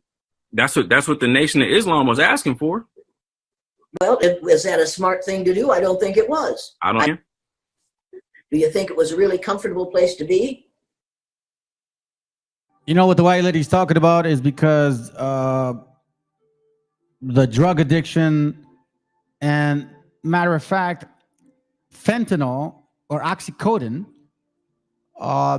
was a big proponent, or it was provided a lot in these tribal regions. That's why there was such a high addiction rate. The Medicare service, it's like government run. It's like Medi-Cal shit. You know what I'm saying? It's not real good Medicare. They get a lot of supposedly benefits, but it's Medi-Cal benefits. And the majority of our Native brothers are literally at a high addiction rate. So that's why they isolated them then and kept them there, kept them drugged and high and drunk. That's what she's like, you guys really want that? Because the white man has that plan. But let's go. You guys just don't realize, bro, you guys been working together for quite some time. I'm gonna show you a video that shows that you just love each other. The way that they were living, no, I wouldn't live like that. Oh, well, but okay, but that's some racist shit right there, Mr. African. The way they live, like, I wouldn't live like that. What do you mean? How do they live? What are you trying to say? They live like a third world type of people? Let's go. But the whole planet is a prison for black people. So like it can't get any worse for black people. So you can't. I'm not gonna look at somebody else and say, oh shoot, like I don't want my own land. I don't want a shot at that. I would never say that. A black person is not gonna say I don't want to have a chance to create my own civilization and my own society. Everybody wants that chance, and everybody deserves that chance. And black people deserve reparations in the form of. See how she acted. Well, Black people don't deserve reparations. I'll be the first one to say it. I know you heard it before, but you know why? Because you motherfuckers were conquistadors. You guys had slaves. You enslaved your own people. You enslaved white people. You enslaved natives as well. Why don't you admit that shit, man? Why do you guys like to lie? You want so much empathy. Y'all were enslaving people too, and you're proud of it. You go off and show these historical books on. Matter of fact, that I got them. Oh, we ruled Europe. We had the white man. Oh, but we want reparations. Hold on. We enslaved the white man. We got everybody under control, but we want reparations. Let's go. Me school, the so-called school teacher. Oh, hold on. Now, hold on. Let not the fake hair fall off your head, though, by the way. Anyways, look, I want to say something. She says, supposedly she wants to school this white lady, right? And then here we go right here. Pan-Africanists, what do they go and say? Again, it's that black boule shit. I'm telling you, family, that black nobility crap. They're all fake Jews too. Trust me and believe. Trust me and believe. They're all Kappa Gamma, all that shit, all connected. Okay? So they are in cahoots with the Nation of Islam. That other video I showed you with that woman that's like, oh, and you guys are natives too. And you guys had some smallpox and they were friends, but they came with war. So now we got some Pan-Africanists now, supposed to Mama Africa people. Now she's saying that people that look like her with fake ass hair okay, from India, by the way, are natives here. Check it. In session, Professor Vicky Dillard is the instructor. Miss Jane Elliott, did you know that there were certain Fake hair. so-called Indian tribes? By the way, the original natives were black-skinned natives. Y'all do understand it. You do understand that some of our people were actually already owners in here in what you call the United States of America, and some of our people were snatched and enslaved from the continent of Africa. You do know that, right? You see this, right? I'm saying, you see what the fuck I'm talking about here? Okay, so they brought Africans that look like you from Africa, and then they had Africans here that were here. But then you're not saying that Europeans were black or Swarti. So you had Africans in Africa, you had Africans here. How the fuck you guys get here? And if you were so civilized because you were here, how the hell do you let these Neanderthals, what you call them, and us too, like get one over you? Oh, did that hurt your feelings, bro? I know it does. Man, I love it, bro. I see some people and then they leave. Whatever, bro. Let's go. It's all good, man. Let's go. I'm almost done. Just want to clear that up. But in addition to all of that, Miss Jane Elliott, does she not know and understand that some of the natives were actually slave holders? Miss Jane. How convenient. So you do acknowledge that natives supposedly had slaves, but you black asses don't acknowledge that you guys had black slaves or white slaves and brown slaves. You don't acknowledge that, do you? You guys are a pathetic individual nation, bro. You make me sad. Now I know why Charleston White says the shit that he says. Now I know why he's disappointed at his own people. Elliot, did you know that the U.S. government years ago entered into certain contracts with several of the tribes, paid them money to release some of their slaves and to pay some of the slaves? And some of the Indian tribes, not only did they not release the slaves in the time that they I think that Indian hair is too heavy for her head. promised the government that they would, but they kept the money that they were supposed to pay us. Did you know that some of the Indians are the ones that helped to chase runaway slaves and drag them back? Oh, really? Oh, did you know about the buffalo soldiers? Oh, that's gonna hurt. That they were killing the actual buffaloes to kill the native food? Did you know that? Or did that happen to fucking disappear because of all that thick ass fake hair you have in your head? Let's continue. To the plantation? Did you know recent history that some of the Indian tribes objected to black folks receiving some of the payouts, where there was a provision in some of the treaties where black folks that look like me are supposed to be entitled to some of the tangible benefits that's in some of those treaties? This is the reason why the great Dr. Claude Anderson literally spent hundreds of thousands of dollars of his own very black dollars in court to fight for some of those legal treaty tangible benefits. Did you all know that? And the nerve to say that we don't get benefits. So when does this guy stop being black? So-called. I don't understand this. The guy looks like a fucking white guy, but yet he's black. Yo, you see what I'm saying, fam? You see what I mean? It's just unbelievable, bro. But again, I'm almost done. I'm kind of tired of listening to her, to be honest with you, because I know I've offended a lot of people tonight, and I don't care. I think they're competing with the J. Cole's and the Kendrick. I played this guy's song earlier, and this is why that shit ain't gonna fly no more. All right? And I'm gonna call your ass out too. What's your fucking name? Search whatever your name is. Let's see how real you are. I think they're competing with the J. Cole's and the Kendrick. See, that's where you're losing me. What about what he's saying? Like, I appreciate the comparison. I think we're in our own world, even though that's what we aim for. Definitely another world. But what's so funny about that? Like, are you the only person that talks in the group, or is it Does he talk? He's probably gonna punch you. That's the fucking thing. I'm the podcaster guy. Why you gotta get this? Because I don't. Nah, we don't need to do all that. I don't think you're J. Cole. You gotta. It's not that. It's not that. You've been disrespectful the whole fucking time. I've seen some of y'all videos, bro. You be having braids. I mean, where are you getting that from? And you don't even do it, bro. You be having braids. I mean, where are you getting that from? And you don't even do that. Hey, bro, keep your hands to yourself, bro. I'm just saying, like, bro, don't get disrespectful. Fine hair. You're not the culture. Fine hair? Nah, man, this ain't no fine hair. This is fucking Native American shit. If it ain't for you, cool. You don't. I'm saying it's not for a lot of people. It's not. I'm not just saying. How's it not? No, I disagree. How's it all not? the music y'all make is like some Yo Keto Taco Bell. Nah, this How's it not? I disagree. Because How's it all not? the music y'all make is like some Yo Keto Taco Bell.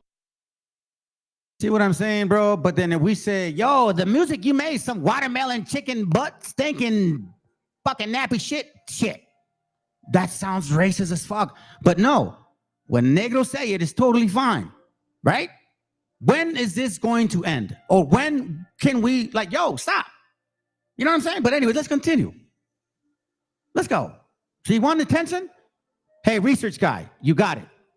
I just don't fuck with it. Name one song that's like that. Can't relate to it. It's like our culture. How can I? Can you relate to it? I mean, You think white suburban kids was related to Kodak Black? You think they were related to NWA when they came out? It doesn't matter. It's somebody speaking but from y'all an not authentic NWA. place. Y'all not that. We're MWA. We're hip hop. We're MWA. From an authentic place. We're being real, bro. Y'all make like fucking like beaner music. Hey, boy. We're MWA. From an authentic place. We're being real, bro. Y'all make like fucking like beaner music. Y'all make like fucking like beaner music. Y'all make like fucking like beaner music. What was the shit that Nate the Snake said? Wetbacks. So if we say y'all make like nigger music, that's fine. Is that okay or no? Oh, I get you're gonna get offended. But this is okay. You don't call out your own gente. Supposedly you guys ain't racist as fuck, are you, huh?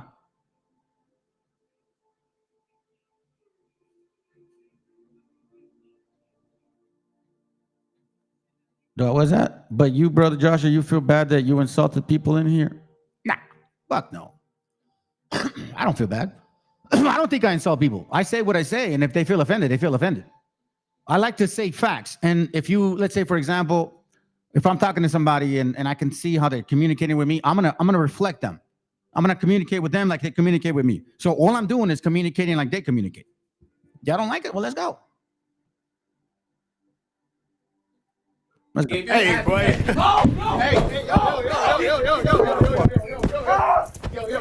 Hey, chill. Come on. Get this motherfucker. That's fucking serious, bro. Why you waste my fucking time? Man, September 14th, the Regent Theater. Let's see if nobody fucks with us, you punk ass bum.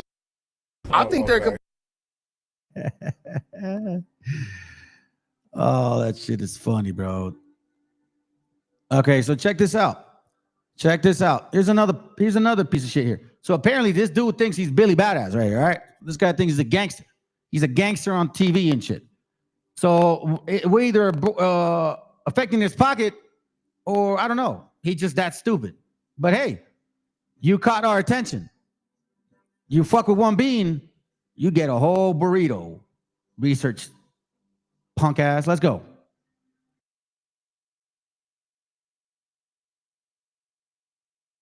My mama, I will put one of y'all in a motherfucking bag, boy. I swear to God, I had my first body at 18. Well, y'all better get the fuck on. Y'all weak as a mother, boy. We live a lifestyle y'all don't know shit about. See, all this internet shit y'all doing, I just go back and forth with y'all for entertainment, but on. See, this is the thing about you, punk ass. You think this is entertainment. This is our bloodline. This is our people. This is our shit. So you think your little talk is a big deal. Nah, you barely finding out. You that big Billy Badass. Inquiring minds want to know where and when and what time. Some real shit. I really put one of y'all weak ass Mexicans in a fucking body bag on God. Mexicans in a fucking body. Weak ass Mexican. Really put one of y'all weak ass Mexicans. Really put one of y'all weak ass Mexicans. Really put one of y'all weak ass Mexicans in a fucking body bag on God.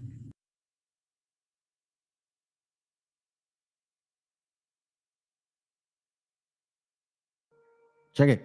Piece of shit, Native American, government baby drunk, piece of shit, Asian, Spaniard, mestizo, but yet they say that Spaniards were dark. Wetback, European stealing, indigenous black Americans, culture. Go back to Siberia and European piece of shit, Russian. So you see how it's stupid. So you want to use the DNA haplogroup theory, but your black ass don't want to apply the fact that you're black from Africa, black ass. That's not what you want to do. But you want to use the Siberia theory and shit, right? And then you want to say that somehow there were Spaniards, but yet in your same group, you guys say that Spaniards were Swarthy. And if you say that we mix with Spaniards and Asians, how come we don't look like the fucking Asians over there, you stupid ass?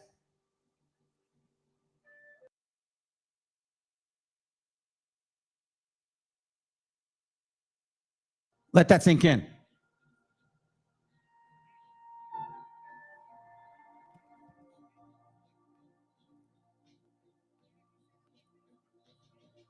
Anyhow, y'all have a good night, man. I think I've gone long enough and shit.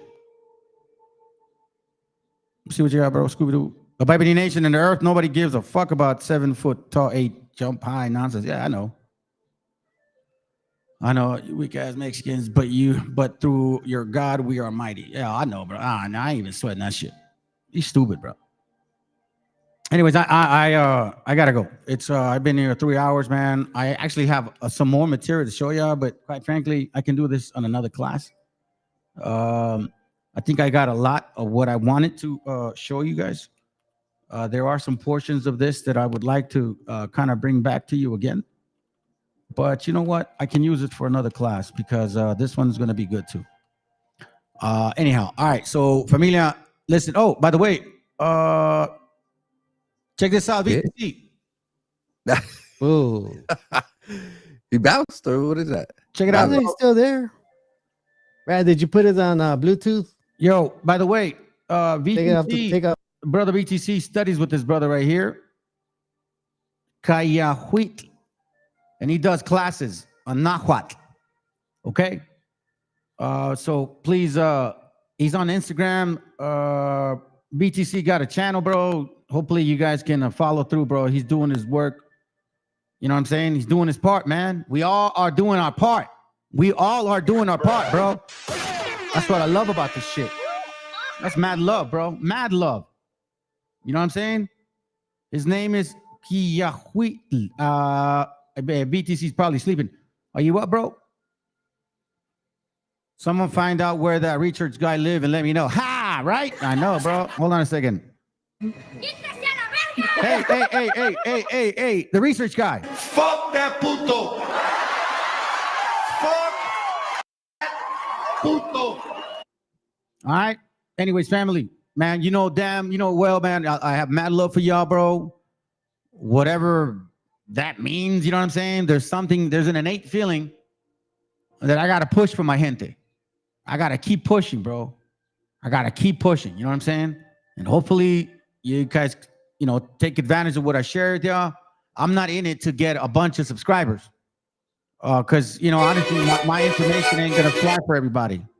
Not everybody likes what I say. But I will tell you this, that what I do say ain't a fucking lie. And what I do show is because I take my time. I take my time to learn this stuff. So I hope you guys can take advantage of it too. All right? Y'all have a good night, man. Take care. Shalom. Saludos. I'm going to learn how to say saludos in Nahuatl. All right? That's going to be my next word to learn. How to say good night in Nahuatl. Okay? Cuídense, hermanos. Hey, VTC. Set audio for his name. Said, okay. Thank you. Yeah, appreciate you, bro. That's good. Okay, hey, well, listen, Scooby-Doo, man, good to have you here. Guaracuya, bro, appreciate your support, too. Like always, brother, VTC, what's up, bro? Hey, Guaracuya, Scooby-Doo, I think I registered to your channel. If you like boxing, bro, we should do a live unboxing, man. I won't talk none of this. We'll talk boxing, bro. I can do a live unboxing. I don't mind. This shit'll be fun. You know what I'm saying? Maybe like on a fight night or some shit. Okay, cool. Sounds good, man. Y'all take care. Hope you guys appreciate this education. And cuídense, güeyes. Hasta luego. Yeah, man, real bomba clock and I set it volume 8. This is the music from the my niggas. Yeah, man. Oh, ribby damn, ribby damn. Hey, hey. La la la la la la la la la la la la la. You man a tribute for Black Uhuru Ray. Hey, hey, hey. Broken microphone, mystic lover sound, a dream of soul. Will my head alone, living in Zion, but Babylon. Broken microphone, mystic lover sound, a dream of soul. Will my head alone, living in Zion, but Babylon. Por soñar soñé que todo cambiaría, por pensar pensé, luchar a sangre fría sin perder la fe, viviendo el día a día, más con sentimiento que marcó mi sinfonía. Darle pan al que no puede comer, darle bendición al que sepa renacer. 3000 errores solemos cometer, pero solo un gran hombre lo sabrá reconocer. Y me di cuenta hoy de tantas cosas, algunas crudas, otras bastante hermosas. Solo más sabios, personas poderosas, no aquellos bastardos que destrozan nuestras prosas. Es la perdición, mala situación de manchar tu corazón por tu mala acción. Dame una razón para darte mi perdón. Siento que tu alma se consume como el humo de este blon. Derramo poesía, arte mensajero que reclamo cada día. Pretendo ser sincero, más comparto mi alegría con todo caballero que mantenga la presión cuando andamos bajo cero. Sentimientos perdidos con calma, malos actos mancharon tu alma. No pide perdón quien dispara el arma, no sabe que un ladrón se bate con el karma. Broken microphone, mystic lover sound, a dream of soul. Real my head alone, living in Zion, but Babylon. Broken microphone, mystic lover sound, a dream of soul. Real my head alone, living in Zion, but Babylon. Wanna ganja respect from Volume 8. My niggas on Volume 8, this is key on the studio respect. Alright, alright, alright. Bad boy kills, criminal of sound and rich. Money is a gun for me. Respect the nation. Below the time like this. Bad boy kills, criminal of sound and rich. Money is a gun for me. Respect the nation. Below the time like this. Bad boy kills, criminal of sound and rich. Money is a gun for me. Respect the nation. Oh. La la la la la la la la la la la la.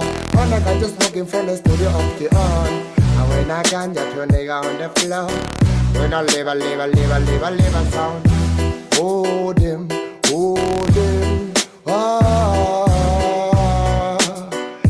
Bye bye rhythm, bye bye sound in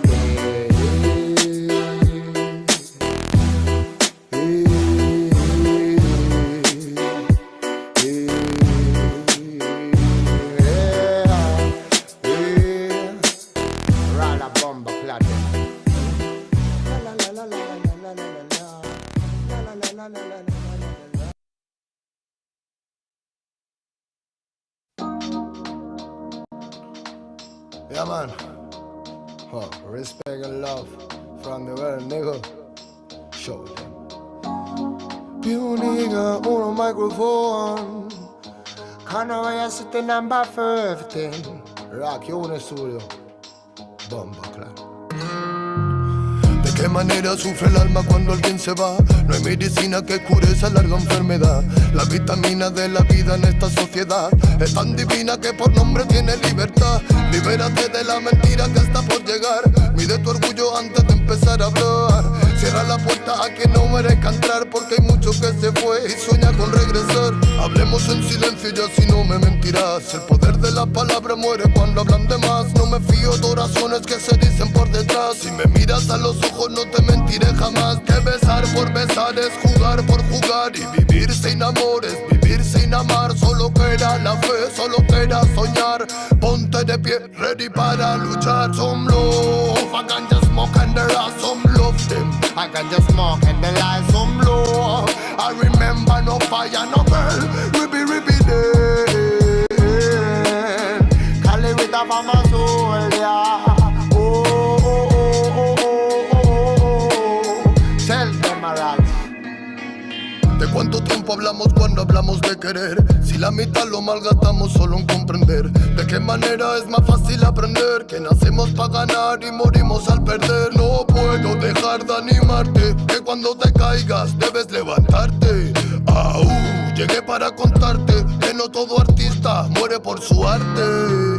Traigo el honor de un humano con valor que utiliza poesía para respirar mejor. Escribo prosa para vengar al amor y recuerda aquella rosa que tiraron al contenedor. ¿Dónde se quedó el amor? Hey, I no way a city on no microphone forever never. Tell me, roll some love, I can just smoke and the light, some love them. I Rastafari my life, some love. I remember no fire, no burn, ribby day. I live with a farmer soul, yeah. Reggae man a farmer warrior day.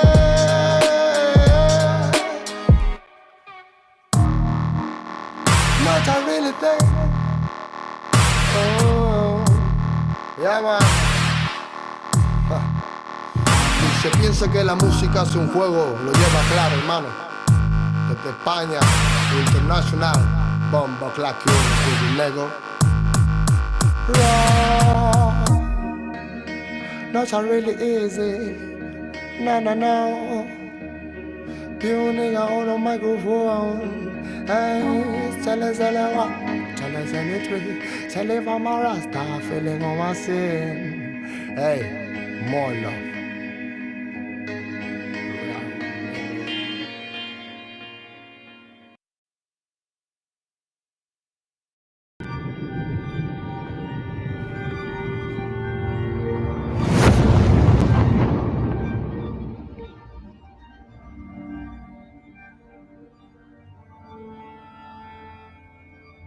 Ical, hijo, abre los ojos.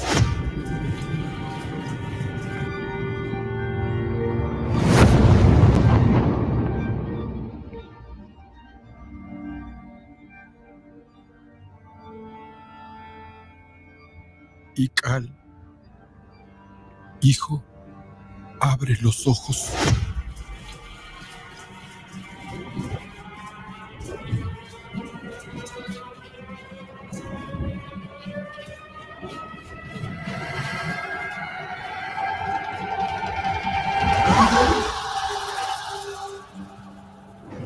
Tu cuerpo se queda con nosotros, pero tu espíritu debe seguir.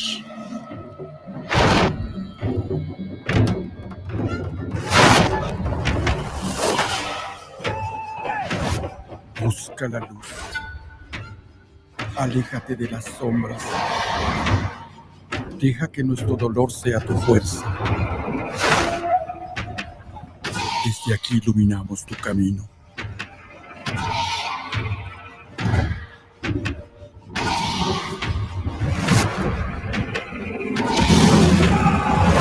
Lucha como nosotros ante esta pena tan grande. Yo soy tú. Tú eres yo.